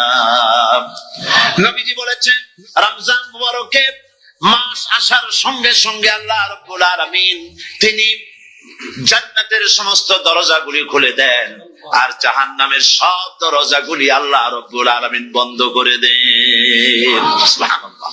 আর শয়তানকে শৃঙ্খল দিয়ে বেঁধে ফেলা হয়, শিকল দিয়ে শয়তানটা বান্ধা হয়ে যায়। এই হাদিসটা যখনই শোনাই বিভিন্ন জায়গায়, লোকেরা বিভিন্ন জায়গায় প্রশ্ন করে, হুজুর কোন তো যে শয়তানকে বাঁধতে হয়, কিন্তু রমজান মাস হতো লোকেরা মদ খায়, মিথ্যা কথা কয়, তাহলে শয়তান বান্ধা থাকবো কেমনে? আমি বলি, দেখেন, এর ব্যাখ্যা আছে। এর ব্যাখ্যা হলো এই, কোন কোন ঘড়ি আছে একবার চাবি দিলে 6 মাস চলে, আর একবার চাবি দিলে 2 বছর চলে, আবার চাবি দিলে লাইফ চলে যায়। এরকম ঘড়িও আছে। কোন কোন মানুষের শয়তানে এমন চাবি দিছে যে চাবিতে 6 মাস চলে, কোনটায় 10 মাস চলে, কোনটায় বছর চলে। রোজার মাসেও যারা গুনাহ করে, শয়তানে এমন চাবি দিছে যে রোজার মাসেও বন্ধ হচ্ছে না। শয়তানের খপ্পরে পড়ে গেছে। আল্লাহ এই চাবি থেকে মুসলমানদেরকে হেফাজত করুন, বলি আমিন। জোরে বলেন আমিন। শয়তান থেকে পানাহ কেউ দিতে পারে না, কোন গভর্নমেন্ট পারবে না। ব্রিটিশ গভর্নমেন্ট পারবে নাকি? American government? কেউ পারবে না। শয়তান থেকে পানাহ দিতে পারে কেবলমাত্র কে? ওই আল্লাহ রাব্বুল আলামিন আমাদেরকে শিখায় দিয়েছেন, শয়তানের ওয়াসওয়াসা থেকে আমার কাছে পানাহ চাও। আউযু বিল্লাহি মিনাশ শাইতানির রাজিম।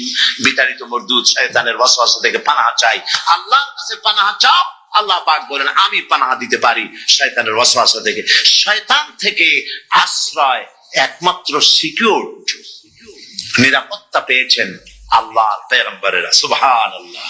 আম্বিয়া আলাইহিমুস সালাম তারা আল্লাহ কর্তৃক নিয়ন্ত্রিত, শয়তানের ক্ষমতা নাই পয়গম্বরদের কাছে যাওয়া। চতুর্সীমানার ভেতরে শয়তান প্রবেশ করে কোন নবীকে ওয়াসওয়াসা দিতে পারবে না, বলি সুবহানাল্লাহ।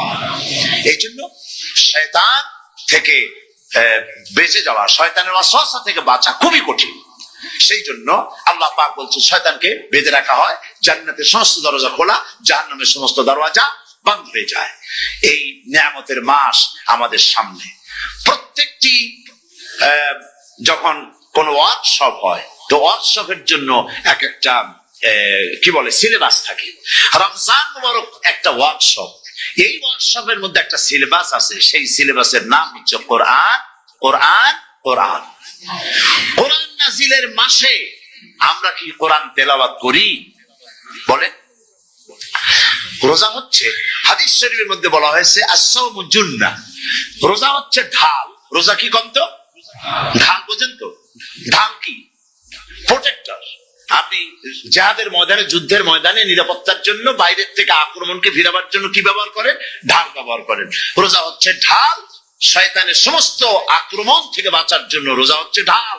রোজার দিনে কেউ যদি আপনার সাথে ঝগড়া করে, তাহলে রাসূল বলেছেন তুমি বলো, তুমি ঝগড়ায় প্রবৃত্ত হবে না। তোমার সাথে যদি কেউ ঝগড়া করে, তুমি বলবে ইন্নী সাইম, আমি রোজাদার। আমি তোমার মতো ঝগড়া করতে আমিও পারি, আমি তোমার মতো গালাগালি দিতে পারি, কিন্তু আমি দেব না, ঝগড়াও করব না, গালিও দেব না, মারামারিও করব না, কারণ আমি রোজাদার। সুবহানাল্লাহ।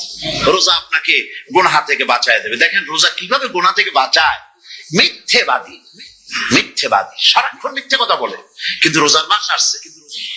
এখন মিথ্যাবাদী যারা, তাদের ঘনিষ্ঠ লোকদের কাছে শুনেছি যে তারা বলে, যদি কোনো লোক দিনের বেলা আসে যায় আর এমন কথা, যে কথা বলতে গেলে মিথ্যা বলা ছাড়া উপায় নাই তার জন্য, সে তখন বলে ভাই তুমি তো অসময় আসছো, এখন আমি খুব ব্যস্ত, আই এম ভেরি বিজি, তুমি রাত্রে আসো।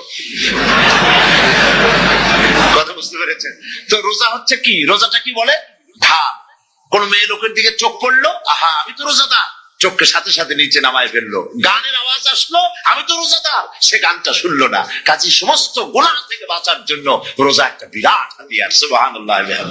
এই মাসে আল্লাহ রাব্বুল আলামিন এই মাসটা, এই রোজাটা কেন দিয়েছেন? লাআল্লাকুম তাত্তাকুন, ইয়া আইয়ুহাল্লাযীনা আমানু কুতিবা আলাইকুমুস সিয়ামু কামা কুতিবা আলাল্লাযীনা মিন ক্বাবলিকুম লাআল্লাকুম তাত্তাকুন। হে বিশ্বাসীরা, তোমরা যারা ঈমান এনেছো, শোনো, আমি রোজাকে তোমাদের জন্য ফার্জ করেছি, যেমন করে ফার্জ করেছিলাম তোমাদের পূর্বপুরুষদের উপরে। রোজা শুধু আমাদের উপরে ফরজ হয়েছে তা না, আমাদের আগে যারা যেসব নবীরা আসছিলেন তাদের উপর রোজা কি ছিল? ফরজ ছিল। সুতরাং এই রোজা তোমাদের উপরে ফরজ, এই জন্য লাআল্লাকুম তাত্তাকুন, যাতে করে তোমরা কি হতে পারো? পরেজগার হতে পারো। কি হতে পারো? পরেজগার, মুত্তাকি হতে পারো, আল্লাহকে ভয় করতে পারো। একমাত্র আল্লাহ।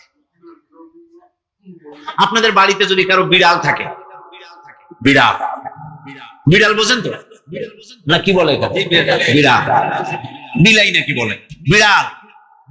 এই বিড়াল যদি আপনাদের কারো বাড়িতে থাকে, তো বিড়ালের প্রসবকালীন অবস্থা দেখবেন, বিড়ালের প্রসব হবে, বাচ্চা দেবে। বিড়াল তখন ঘরের মধ্যে পেরেশান হয়ে ঘুরতে থাকে, একটা নিরাপদ জায়গা খোঁজে, একটা নিরাপদ জায়গা খোঁজে। প্রসব করার 2-3 দিন আগের থেকে খুঁজতে থাকে তার জন্য নিরাপদ জায়গা কোনটা। এরপরে খুঁজতে খুঁজতে প্রসবের দিন সে সত্যিকারের ঘরের মধ্যে সবচেয়ে কোনা কানা জায়গা যেটা, সেই রকম একটা নিরাপদ জায়গা সে বেছে নিল। এরপরে বাচ্চা হলো। বাচ্চা হওয়ার পর এই বাচ্চার উপরে কেউ যেন আক্রমণ না করে, শত্রু যেন তার জায়গাটিতে না আসে, এই জন্য বাচ্চাটার তো হাত দিয়ে মায়ের মতো কোলে নিতে পারে না, সে আস্তে করে ঘাটটা কামড়ায় ধরে যাতে করে বাচ্চা ব্যথা না পায়। ওইভাবে করে ঘাট কামড়ায় ধরে, আজকে এই সিঁড়ির নিচে, কালকে ওই খাটের নিচে, পরশুদিন এই আলমারির কোনায়, এইভাবে বাচ্চাগুলি সরায় সরায় রেখে বাচ্চাকে প্রতিপালন করে। এই বিড়াল রে হেদায়েত দিলটা কে? যিনি দিলেন তার নাম রব। তিনি হচ্ছেন রব্বুল আলামিন। সন্তান প্রতিপালনের ব্যবস্থা শুধু দুনিয়ার মানুষকেই দেন নাই, প্রাণী জগৎকেও দিয়েছেন। সুবহানাল্লাহ। বলেন, মুরগির বাচ্চা হলো, ডিমের থেকে বাচ্চা বেরোলো, এই বাচ্চাগুলি হয়েছে গতকাল। আজকে বাচ্চাগুলি আদার খাচ্ছে মায়ের সাথে, হঠাৎ করে একটা চিল এলো আর ওর মা একটা সিগন্যাল মারলো, সাথে সাথে বাচ্চাগুলি দৌড়াইয়া এমন পলান দিল, আপনি তো ভালো একাদশীর বাপেও তালাশ করে পাবেন যে মুরগির বাচ্চা পলাইলো। এখন ওই বাচ্চাটিকে এই সিগন্যাল সম্পর্কে কে অবহিত করলো যে এরকম একটা আওয়াজ শুনলে এটা ভীতির আওয়াজ, এটা সাইরেন, এটা বিপদ সংকেত, এটা ডেঞ্জার সিগন্যাল, এটা শুনলে দেখলে তাড়াতাড়ি করে আত্মগোপন করবা। কেটে গেল, কেটে গেল, আল্লাহ পাক শিখাইছে। এখন এক শ্রেণীর বুদ্ধিজীবী তারা আবার উল্টা কথা কয়। তারা বলে কি? তারা বলে যে মুরগি বাচ্চা, এই বাচ্চা যে দৌড় মারলো, এখানে 2.5 বছর ঘরের মধ্যে কেউ ছিল না, ঘরের মধ্যে একটা সাপ আসছে, একটা সুন্দর সাপ, দেখতে সুন্দর, কিন্তু সে সাপে কামড়ালে মানুষ মরে যায়। ওই সাপটা মাথা উঁচু করে ফোনা ধরেছে, এই বাচ্চাটা কি সাপ দেখে দৌড় মারবে, না বাচ্চাটা ওই সাপটাকে ধরার জন্য সে এগিয়ে যাবে? কোনটা করবে? এগিয়ে যাবে। তাহলে মা বাপের ভয়, তাদের মা বাপের রক্তের মধ্যে, শিরার মধ্যে সব জায়গায় সাপের ভয়, তার মাধ্যমে বাচ্চা হিসেবে বাচ্চার মধ্যে সাপের মহব্বত হইল, কারণ ভয় হইল না কেন বাচ্চা অবস্থা। সুবহানাল্লাহ। আমার বন্ধুগণ, মুরগির বাচ্চাকে হেফাজত করার জন্য বুদ্ধিমান প্রাণী মানুষ তার কাছে নাই বলে আল্লাহ রাব্বুল আলামিন তারে বাচ্চা অবস্থা থেকে বোঝার তৌফিক দিয়েছেন কোনটা ভয়ের আওয়াজ, কোনটা হলো বিপদের আওয়াজ। মানব সন্তানের প্রতিপালন করার জন্য তার মার বাবা আছে বলে ওই রকম করে পশুদের মতো আল্লাহ বানান নাই, তাকে হেফাজত করার জন্য মা বাপ আছে বলে এই দায়িত্ব আল্লাহ পাক মা বাপের উপরে ছেড়ে দিয়েছেন। মা বাপ তাকে হেফাজত করে। রুবুবিয়তের প্রতিপালন, হেদায়েতের এই প্রতিপালন আল্লাহ পাক মানুষকে এভাবে করে তাদেরকে হেদায়েত দিয়েছেন, তার পথের চলার দিশা দিয়েছেন। পিঁপড়ার খাদ্য সংগ্রহের ব্যাপারটা দেখেন। পিঁপড়ার আছে দারুণ ঘ্রাণ শক্তি। কোথায় খাবার? 5 তলায়। আপনি মিষ্টি খাচ্ছেন, রসগোল্লা থুয়ে দেন, তারপরে দেখেন কোন জায়গায় দিয়ে পিঁপড়া এসে জমের খাওয়া খায়, ঠিক কিনা? দেখেন তার কত তীব্র ঘ্রাণ শক্তি, সেখানে চলে যাচ্ছে। তাকে হেদায়েত দেওয়া হয়েছে, তাকে ঘ্রাণ শক্তি দেওয়া হয়েছে। চিল, শকুন, ঈগল কোথায় থাকে বুঝেন না? মহাশূন্যে 3 থেকে 3.5 মাইল উপরে শকুন, বাজ, ঈগল উঠতে থাকে। খাবে কি? ওখানে তো তার খাবার ছড়ানো নেই। আল্লাহ হচ্ছেন এমন রব, আমাদের স্রষ্টা হচ্ছেন এমন রব, যিনি ওই চিল, বাজ আর শকুন মহাশূন্যে যেগুলি উড়ে বেড়ায় ওদেরকে আল্লাহ পাক এমন তীব্র দৃষ্টি শক্তি দান করেছেন, 3 মাইল উপর থেকেও ছাগল মুরগি মরা দেখলে ওখান থেকে সে ঝাঁপায় পড়ে তা খেতে পারবে। তাকে দেওয়া হচ্ছে দৃষ্টি শক্তি। এরকম করে যার যা প্রয়োজন, সমস্ত প্রয়োজনগুলি আল্লাহ মিটাচ্ছেন। এরই নাম হচ্ছে রুবুবিয়তে ইলাহি। এটাই হচ্ছে আল্লাহ পাক রব। এটা তার অসংখ্য প্রমাণ। সেই জন্য আল্লাহ পাক বলেন আলহামদুলিল্লাহি রাব্বিল আলামিন। পড়েন সবাই আলহামদুলিল্লাহি রাব্বিল আলামিন। সমস্ত প্রশংসা হচ্ছে আল্লাহ পাকের জন্য। কোন আল্লাহ? প্রথমে তো আল্লাহ বললাম, তারপর বললাম রব। এখন বলা হচ্ছে কোন রব?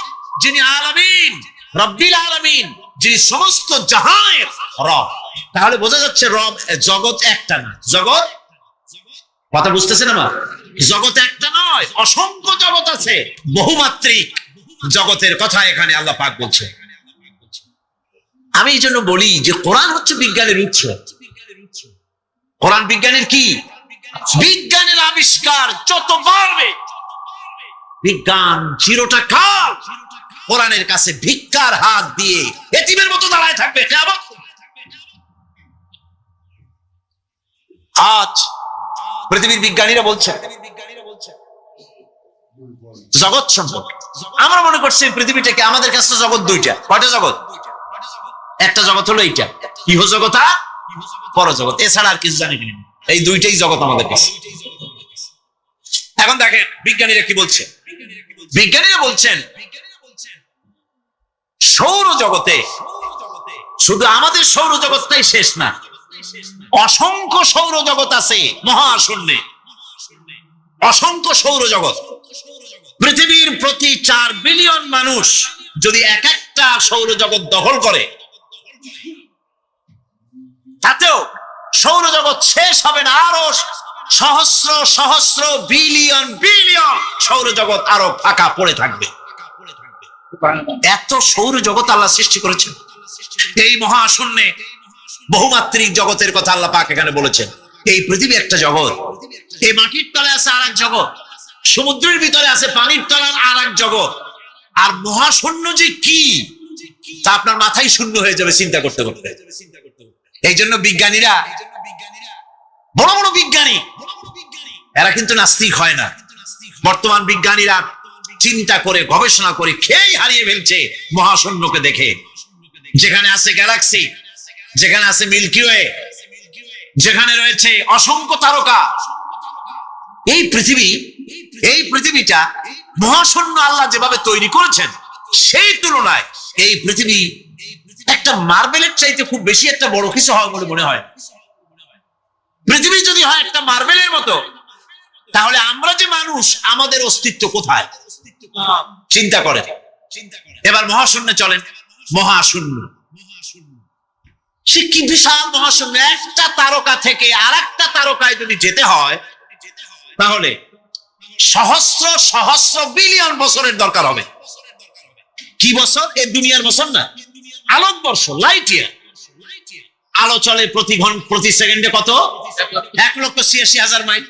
এই 1,86,000 মাইলের সেকেন্ড, এর মিনিট, এর ঘন্টা, এর দিন, এর মাস, এর বছর, এই আলোকবর্ষ। সহস্র সহস্র আলোকবর্ষ পার হয়ে যাবে এক তারকা থেকে আর এক তারকায় পৌঁছানো সুকঠিন। এ ধরনের অসংখ্য তারকা আল্লাহ পাক তৈরি করে রেখেছেন। সূর্য হচ্ছে পৃথিবীর চাইতে 13 লক্ষ গুণ বড়। এরকম সূর্য বিজ্ঞানীরা এখন বলছে, আগে বলতো 1 কোটি সূর্যের চাইতে বড় তারকা, এখন বলতেছে এই রকমের পৃথিবীর চাইতে 13 লক্ষ গুণ বড় যে সূর্য, এরকম 3 কোটি সূর্য খাইয়ে ফেলাইতে পারে।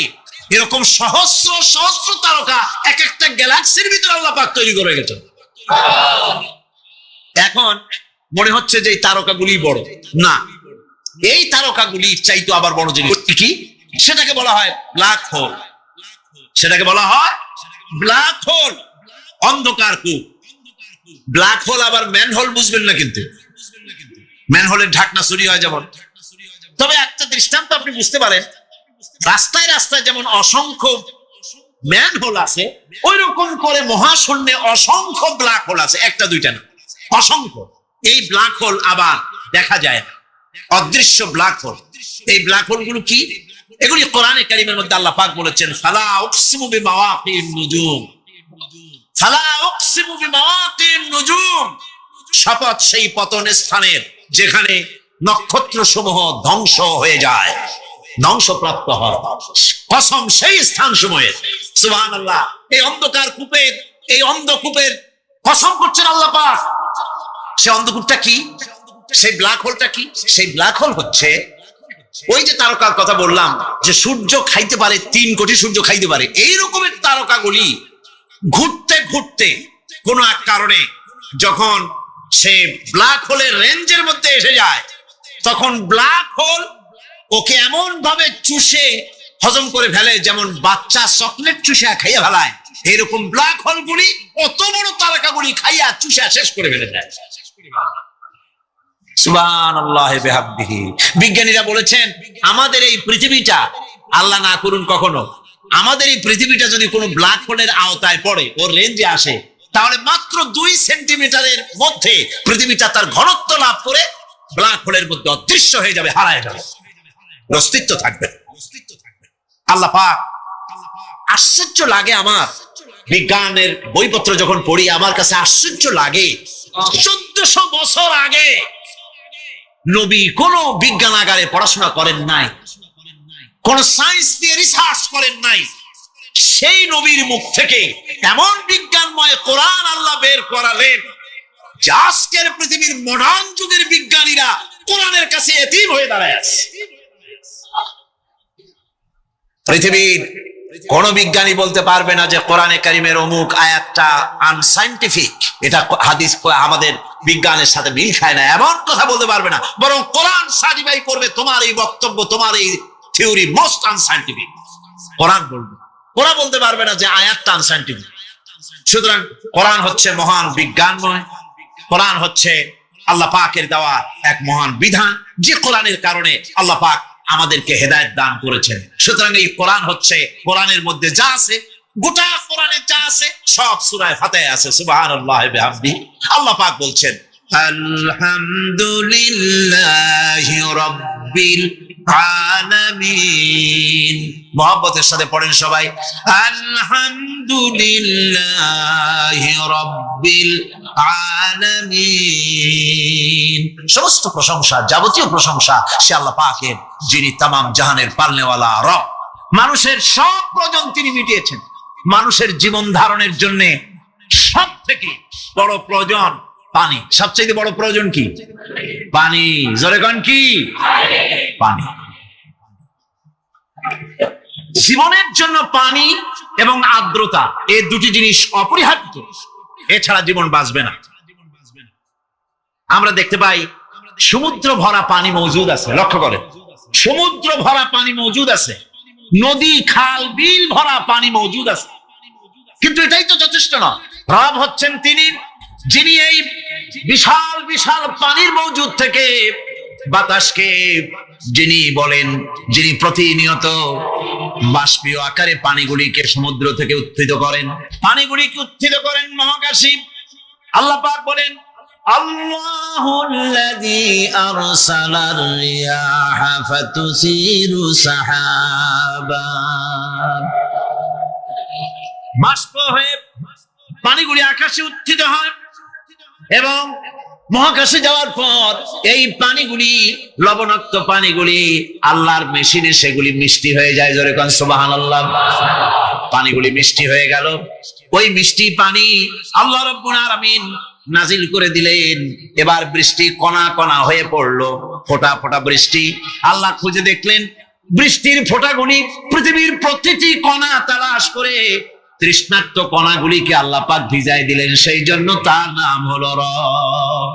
তিনি হচ্ছেন রব, প্রয়োজন মিটান। পানি সবচেয়ে প্রয়োজন বেশি, সেই পানি আল্লাহ পাক এভাবে সরবরাহ করলেন।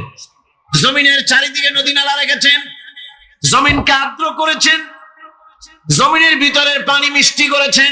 টিউবওয়েল মারলে পরে, পাম্প করলে পরে ভিতর থেকে মিঠা পানি আল্লাহ পাক বের করে দেন। সুবহানাল্লাহ। এই মিষ্টি পানির ব্যবস্থা করেছেন। এরপরে তিনি ওই আল্লাহ, আর দরিয়ার পানিগুলি বরফ হয়ে যায়। এই বরফ যখন হতে থাকে তখন পানি তার নিজের তাপকে নিচের দিকে ছুটতে থাকে। উপরের তাপ বরফ হয়ে যায় ঠান্ডা, আর নিচে তাপ বিচ্ছুরিত করে দিয়ে পানির ভিতরে যত জলজ প্রাণী আছে আর উদ্ভিদ আছে সবগুলিকে বাঁচায় রাখার ব্যবস্থা আল্লাহ রাব্বুল আলামিন এভাবে করে থাকে। এবার আল্লাহ রাব্বুল আলামিন বলছেন, এই পানি ছাড়া মানুষ বাঁচে না, প্রাণী বাঁচে না। পানি এমন এক জিনিস, এমন এক নিয়ামত আমি দান করলাম। আল্লাহ পাক বলেন, কুল আরাআইতুম ইন আসবাহা মাউকুম গাওরান ফামান ইয়াতিকুম বিমাইন মাইন। বলো দেখি সবে, শুকাইয়া যদি যায় এই জমিনের পানি, তাহলে হেথায় তটনির ধারা কে দিবে সবারে আনি। এই পৃথিবীর নদী নালা খাল বিল জমিনের আভ্যন্তরীণ দিকে পানিগুলি যদি আমি আল্লাহ রাব্বুল আলামিন শুকায় দেই, তাহলে আমি আল্লাহ ছাড়া এমন কে আছে যে নতুন করে আবার পানির আমদানি করে দিতে পারে? আছে কেউ? আজ পানির শূন্যতা আমাদের দেশে দেখা যাচ্ছে। পানি আস্তে আস্তে কমে যাচ্ছে, আস্তে আস্তে পানি শেষ হয়ে যাচ্ছে। কি কারণে শেষ হচ্ছে এবং কি হলে পানি পাওয়া যাবে পরে বলা যাবে ইনশাআল্লাহ। তো জীবন ধারণের জন্য যেমন পানির প্রয়োজন, জীবন ধারণের জন্য তেমন বাতাসেরও প্রয়োজন। পানি ছাড়া তো কিছু সময় চলতে পারে, পানি এবং খাদ্য ছাড়া কিছু সময় চলতে পারে, কিন্তু বাতাস ছাড়া তো এক মুহূর্ত চলে না। ঠিক কিনা? বোঝেন কিনা কথা? বাতাস ছাড়া এক মুহূর্ত চলতে পারে না। অথচ আল্লাহ রাব্বুল আলামিন এই বাতাস দিয়ে গোটা আকাশকে, শূন্য জায়গাগুলি বাতাস দিয়ে ভরে রেখেছেন, যাতে করে কারো বাতাসের কোনো অসুবিধা না হয়, শ্বাস করতে কোনো কষ্ট না হয়। প্রাণী জগৎকে বাতাস দিয়ে বাঁচিয়ে রাখার জন্য আল্লাহ পাক মহাশূন্যকে এভাবে সব এলাকা বাতাস দিয়ে ভরে রেখেছেন। এই জন্য তার নাম হচ্ছে রব। এটাই হচ্ছে রুবুবিয়তের নমুনা। আমার ভাইয়েরা, আল্লাহ রাব্বুল আলামিন পানি দিলেন, বাতাস দিলেন, খাদ্যের ব্যবস্থা করে দিলেন।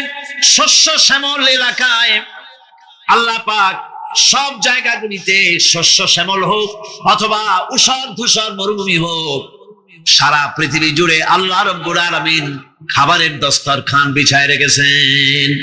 ওয়ামা মিন দাব্বাতিন ফিল আরদি ইল্লা আলাল্লাহি রিজকুহা। এই পৃথিবীর বুকে এমন কোন বিচরণশীল জীব নাই যেই জীবের রিজকের দায়িত্ব আমি আল্লাহ আমার নিজ হাতে গ্রহণ করি নাই। জোরে বলেন সুবহানাল্লাহ। সব রিজেক আমি ছড়ায় রেখেছি বিশ্ব জুড়ে সর্বত্র। আল্লাহ পাক বলছেন, فلينظر الإنسان إلى طعامه أنا صببنا الماء صبا ثم شققنا الأرض شقا فأنبتنا فيها حبا আল্লাহ পাক বলছেন মানুষের উচিত নিজ খাদ্যাদির দিকে লক্ষ্য করা, নিজে খাদ্যের দিকে লক্ষ্য করা।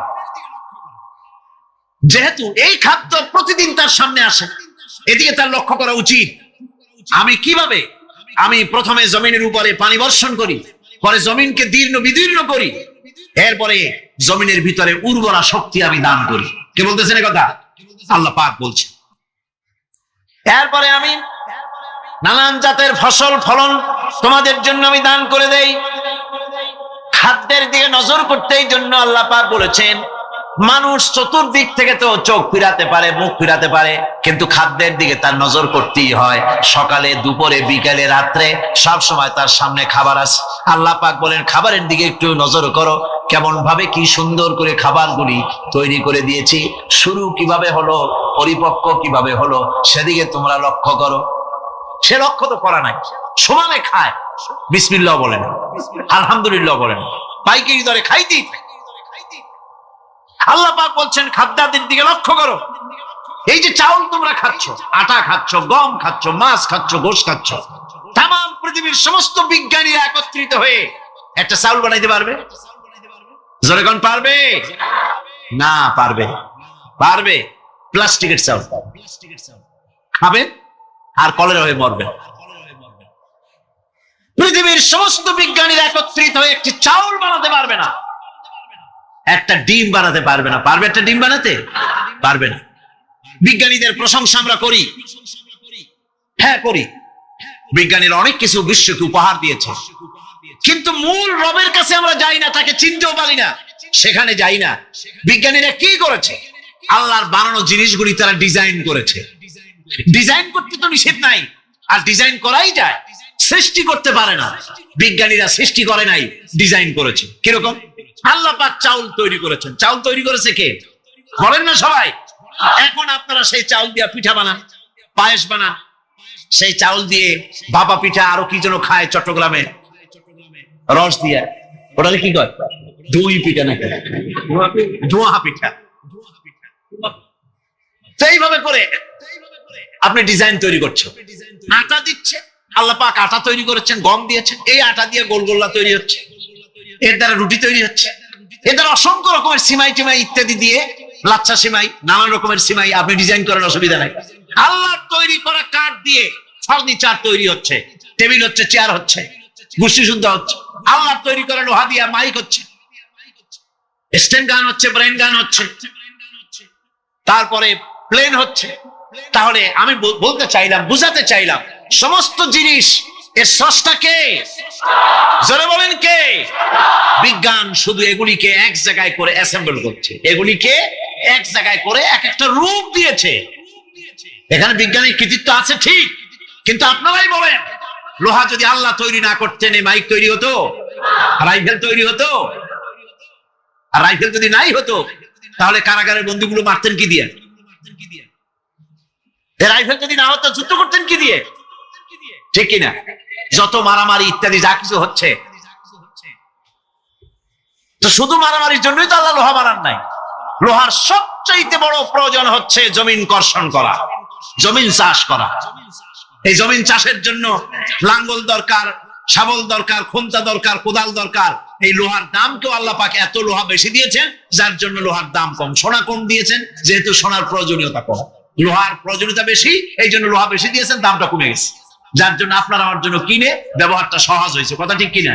আল্লাহ রাব্বুল আলামিন এইভাবে করে মানুষের রুবুবিয়তটা, আল্লাহ পাকের রুবুবিয়ত হচ্ছে এই, তিনি মানুষকে সুন্দর করে সৃষ্টি করে যা কিছু প্রয়োজন সবকিছু খাওয়াচ্ছেন, দিচ্ছেন। সে আল্লাহ পাক প্রশ্ন করছেন, কুল মান ইয়ারযুকুকুম মিনাস সামাই ওয়াল আরদ আম্মান ইয়ামলিকুস সামআ ওয়াল আবসারা ওয়া মান ইয়াখরুজুল হাইয়্যা মিনাল মাইয়িতি ওয়া ইউখরিজুল মাইয়িতা মিনাল হাইয়্য। আকাশের প্রশস্ত বুক থেকে এবং জমিনের এই প্রশস্ত বুক থেকে কে রিজিক তোমাদের খাদ্যকে উৎপাদন করে, কে নির্জীব থেকে সজীবকে বের করেন, আর কে সজীবকে নির্জীবে পরিণত করেন, তিনি কে? তিনি হচ্ছেন আল্লাহ পাক। আল্লাহ পাক বলছেন এই প্রশ্ন যদি তাদেরকে করা হয় তো তারা কি বলবে? আল্লাহ পাক বলেন وَمَنْ يُدَبِّرُ الْأَمْرَ فَسَيَقُولُونَ اللَّهُ فَقُلْ أَفَلَا تَتَّقُونَ। হে নবী, এদেরকে প্রশ্ন করুন, এদেরকে যদি প্রশ্ন করা হয় এই পৃথিবীর সুন্দর পরিচালনা পদ্ধতি কে করেন, তাহলে তারা এক কথায় বলবে, নিজের থেকেই বলবে আল্লাহ। কে করছেন? সবকিছু আল্লাহ। আল্লাহ পাক বলেন নবী তাহলে তাদেরকে বলেন এ কথা জানার পর, এ কথা বোঝার পরেও কেন তারা ঔদাসীন্যতা দেখাচ্ছে, কেন তারা গাফিল হয়ে যাচ্ছে, কেন তারা আল্লাহ পাককে ভয় করে তার পথের অনুসারী হচ্ছে না? যে আল্লাহ রাব্বুল আলামিন এত কিছু করছেন, তিনি তার পরিচয় সম্পর্কে বলে দিচ্ছেন, ফাযালিকুমুল্লাহু রাব্বুকুমুল হক ফামাযা বা'দাল হক ইল্লাদ দালাল। নিশ্চয়ই এসবের মূলে রয়েছেন তোমাদের রব, আমাদের আল্লাহ, আমাদের রব। সুতরাং উজ্জ্বল সত্য প্রকাশিত হওয়ার পর গোমরাহি ছাড়া আর কিছুই বাকি থাকে না। সুতরাং যারা সত্যের পথের অনুসরণ করতে চায়, রবকে চিনতে হবে, আল্লাহ পাককে জানতে হবে এবং তাকে অনুসরণ করতে হবে, তাকে রব হিসেবে চিনতে হবে। এটা হচ্ছে সেই রুবুবিয়ত ইলাহি যার দিকে হযরত মুসা আলাইহিস সালাম ইঙ্গিত করেছিলেন ফেরাউন যখন তাকে প্রশ্ন করেছিলেন, ফামান রাব্বুকুমা ইয়া মুসা। হে মুসা, তোমাদের দুজনের রব কে? তোমাদের রব, তোমাদের প্রভু কে? তিনি জবাব দিলেন, রাব্বুনাল্লাযী আ'তা কুল্লা শাইইন খালকাহু সুম্মা হাদা। রব হচ্ছেন আমাদের তিনি, যিনি নাকি আমাদের প্রতিপালক, আমাদেরকে সৃষ্টি করেছেন এবং আমাদেরকে হেদায়েত দিয়েছেন, সঠিক পথের দিশা দিয়েছেন।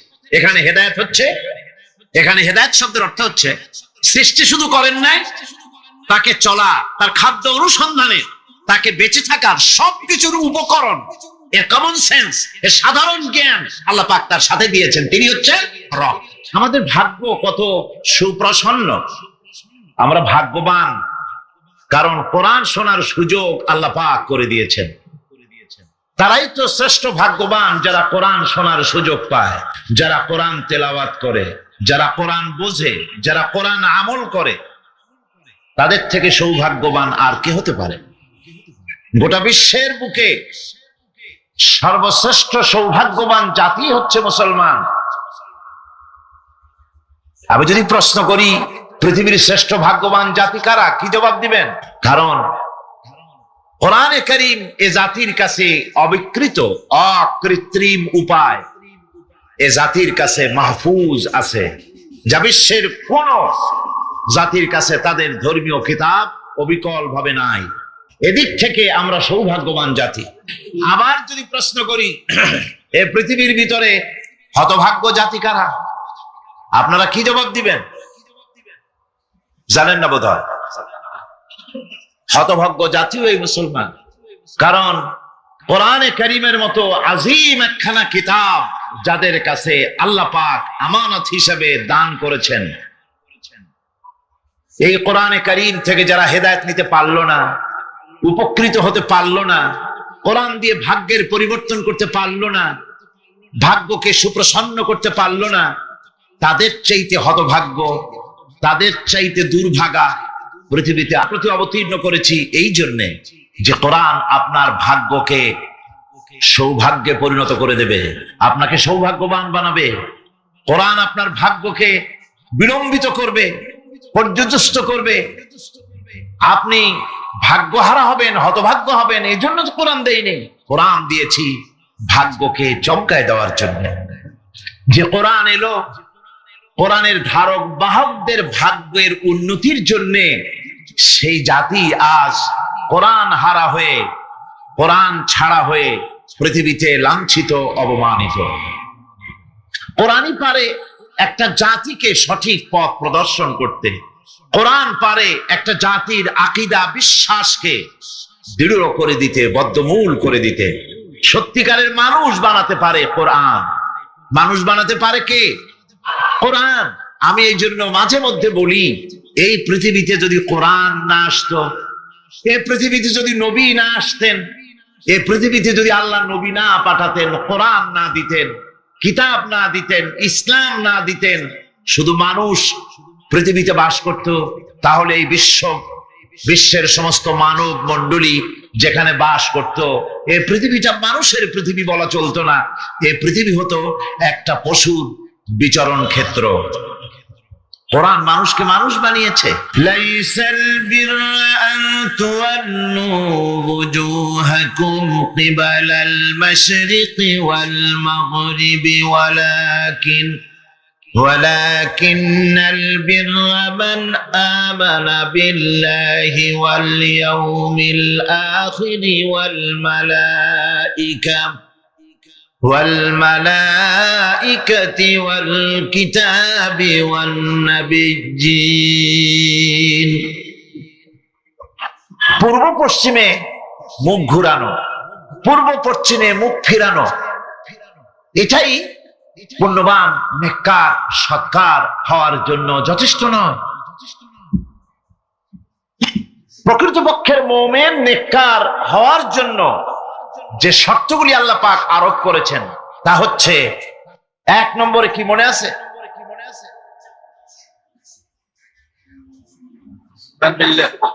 এত আস্তে আস্তে বলতেছেন, মনে হয় আপনি নিজেও শুনতেছেন কিনা তাও সন্দেহ। এর 1 নম্বরে হচ্ছে, কিছু আবার চালাক লোক আছে, তারা সহজে কোনো কথার জবাব দেয় না। তারা ভাবে যে জবাব না দেওয়াই বুদ্ধিমানের কাজ, কোনটা বলে কোন প্যাচে পড়ি। আল্লাহ পাক আমাদের জেহেন শক্তি, স্মৃতি শক্তি যেন বৃদ্ধি করে দেন, বলেন আমিন। আমরা যেন যা কোরআন হাদিসের শুনি তা যেন মনে রাখতে পারি, যা খারাপ কথা শুনি তা যেন ভুলে যাই, যা ভুল কথা শুনি তা যেন ভুলে যাই, আর যা হক কথা তা যেন মৃত্যু পর্যন্ত আল্লাহ স্মরণ রাখার তৌফিক দেন। এর প্রথম কথাই ছিল ঈমান বিল্লাহ, আল্লাহর প্রতি ঈমান। 2 নম্বরে ছিল পরকালে বিশ্বাস। এই দুটি কথা আমরা আলোচনা করে ফেলেছি। ঈমান বিল্লাহ তো আলোচনা করেছি গত বছর, আর গতকালকে আলোচনা করেছি কি বলুন তো, পরকালের উপরে বিশ্বাস। আজকে আপনাদের সামনে আমি আলোচনা করব ইনশাআল্লাহ ফেরেশতা এবং কিতাব, এই দুটি জিনিসের উপরে, মালাইকা এবং কিতাব। ফেরেশতার উপরে ঈমান আনতে হবে, কিতাবের উপরে ঈমান আনতে হবে।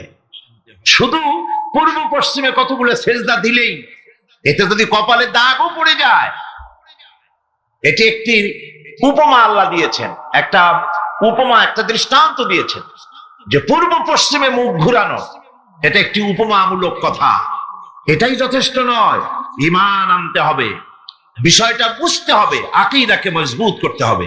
আজকে মালাইকা ফেরেশতা সম্পর্কে আমরা আলোচনা করব, তারপরে কিতাব সম্পর্কে আলোচনা করব। ওমা তৌফিকি ইল্লা বিল্লাহ। ফেরেশতাদের প্রতি ঈমান, এটা হচ্ছে আল্লাহর প্রতি ঈমানের পরিপূর্ণতা মাত্র। আল্লাহর উপরে ঈমানটা পরিপূর্ণ করতে হলে ফেরেশতাদের উপরে বিশ্বাস করতে হবে। এর উদ্দেশ্য শুধু ফেরেশতাদের উপরে স্বীকৃতি দানই নয়, বরং প্রকৃতপক্ষে এই বিশ্ব ব্যবস্থায় তাদের স্থান কি এটা জেনে নিতে হবে। ফেরেশতারা হচ্ছে আল্লাহ রাব্বুল আলামিন তার আজ্ঞাবহ গোলাম, আল্লাহ পাকের, তারা হচ্ছেন দাস, আল্লাহ পাকের বান্দা, আমাদের মতো। আমরা যেমন আল্লাহর গোলাম, ফেরেশতারাও আল্লাহর গোলাম। এই ফেরেশতা সম্পর্কে পৃথিবীর বিভিন্ন ধর্মের বিভিন্ন রকমের কনসেপশন আছে। এই ফেরেশতাদেরকে ইংরেজিতে অ্যাঞ্জেল বলা হয়, যার চরিত্র খুব ভালো লাগে, লোকেরা বলে অ্যাঞ্জেলিক ক্যারেক্টার, এটা ফেরেশতা ধরনের চরিত্র লোকটার, এরকম বলে থাকে। সুতরাং খ্রিস্টান হোক, ইহুদি হোক, আর হিন্দু হোক, যে কোনো জাতের লোক হোক, ফেরেশতায় তারা বিশ্বাস করে, আর এই ফেরেশতাদের উপরে তাদের বিশ্বাসটা হচ্ছে বিকৃত। কি ধরনের? কারো মতে ফেরেশতা হচ্ছে প্রকৃতির সন্তান, কারো মতে ফেরেশতা হচ্ছে আল্লাহর মেয়ে। নাউযুবিল্লাহি মিন যালিক। যার কারণে সূরা আন-নাজমের মধ্যে আল্লাহ পাক এর প্রতিবাদ করেছেন। আল্লাহ পাক বলছেন, ওরা দাবি করলো ফেরেশতা হচ্ছে আল্লাহর মেয়ে।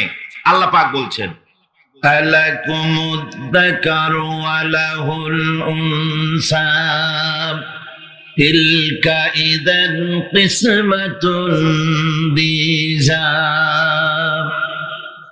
কি হে, তোমরা ছেলেগুলি নিজেদের জন্য নিয়ে নিলে আর মেয়েগুলি আমার ভাগে ফেলে দিলে, এটা কি ধরনের অসম বন্টন? ফেরেশতাকে তারা বলেছে আল্লাহর মেয়ে, আবার কেউ বলেছে ফেরেশতারা আল্লাহর ছেলে। তারপরে কেউ কেউ বলেছে ফেরেশতা হচ্ছে আল্লাহর মদদগার, আবার কেউ কেউ বলেছে ফেরেশতা হচ্ছে মানুষের অভিযোগ শ্রবণকারী, মানুষের প্রয়োজন পূরণকারী। এখন এসব ধারণা এবং বিশ্বাসের কারণে দুনিয়ায় শিরক এবং বিদআতের প্রচলন ঘটেছে।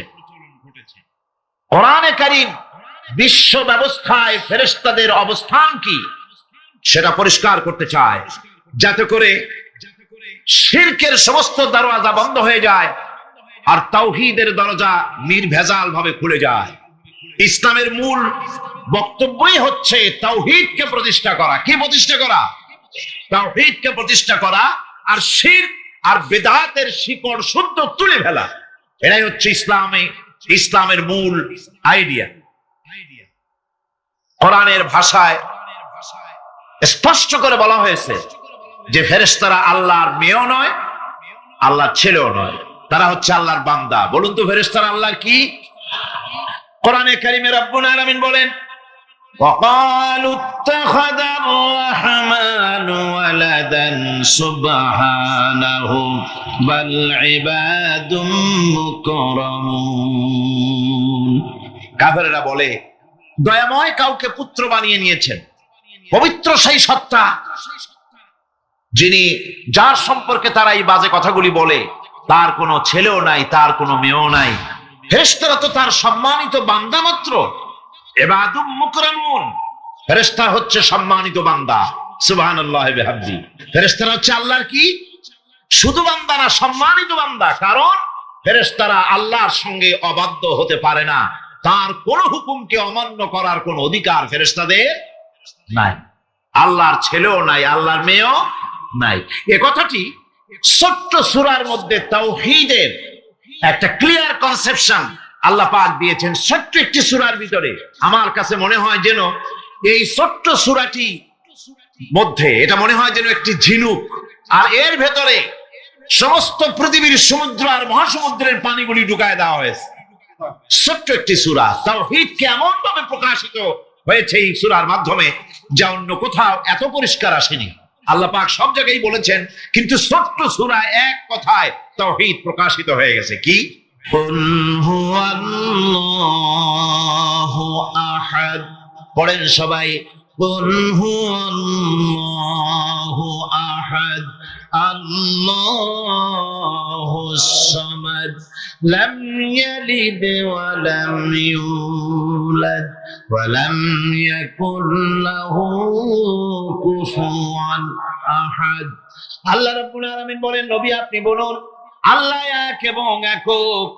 তিনি বেনিয়াজ, কারো মুখাপেক্ষী তিনি নন।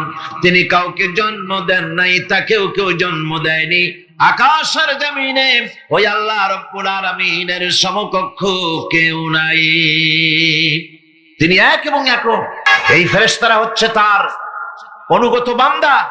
ফেরেশতারা আল্লাহ পাকের ছেলেও নয়, মেয়েও নয়। এক মুহূর্তের জন্য ফেরেশতারা চুপ করে বসে থাকে না। যার যে কাজ আছে সেই কাজ নিয়ে তারা ব্যস্ত আছে। তারা ওয়াজিফা পাঠ, তাসবিহ পাঠের মধ্যে ব্যস্ত থাকে। অগণিত অসংখ্য ফেরেশতা, কেউ তো সেজদায় পড়ে আছে, কেউ রুকুতে পড়ে আছে, কেউ নামাজে দাঁড়ায় আছে, কেউ তো তাসবিহ পাঠ করতেছে। কোরআনে কারীম বলছে, ইউসাব্বিহুর রা'দু বিহামদিহি ওয়াল মালাইকাতু মিন খিফাতিহি। আল্লাহ পাক বলেন বিজলি প্রশংসার সাথে আল্লাহ পাকের গুণকীর্তন করে, আর সমস্ত ফেরেশতারা আল্লাহকে ভয় করে ভীতির সাথে আল্লাহর তাসবিহ পাঠ করতে থাকে। সমস্ত ফেরেশতারা আল্লাহর তাসবিহ পড়ে। আপনাদের মনে আছে আল্লাহ পাক যখন হযরত আদমকে সৃষ্টি করবেন বললেন ইন্নী জাইলুন ফিল আরদি খলিফা, ফেরেশতারা বলেছিলেন নাহনু নুসাব্বিহু বিহামদিকা ওয়া নুকদ্দিসু লাক, আমরাই তো তাসবিহ পড়ি, আমরাই তো আপনার হাম পড়ি, আপনার তাসবিহ পড়ি, সবকিছুই তো আমরা করি, পবিত্রতা ঘোষণা করি। এর দ্বারা প্রমাণিত হয়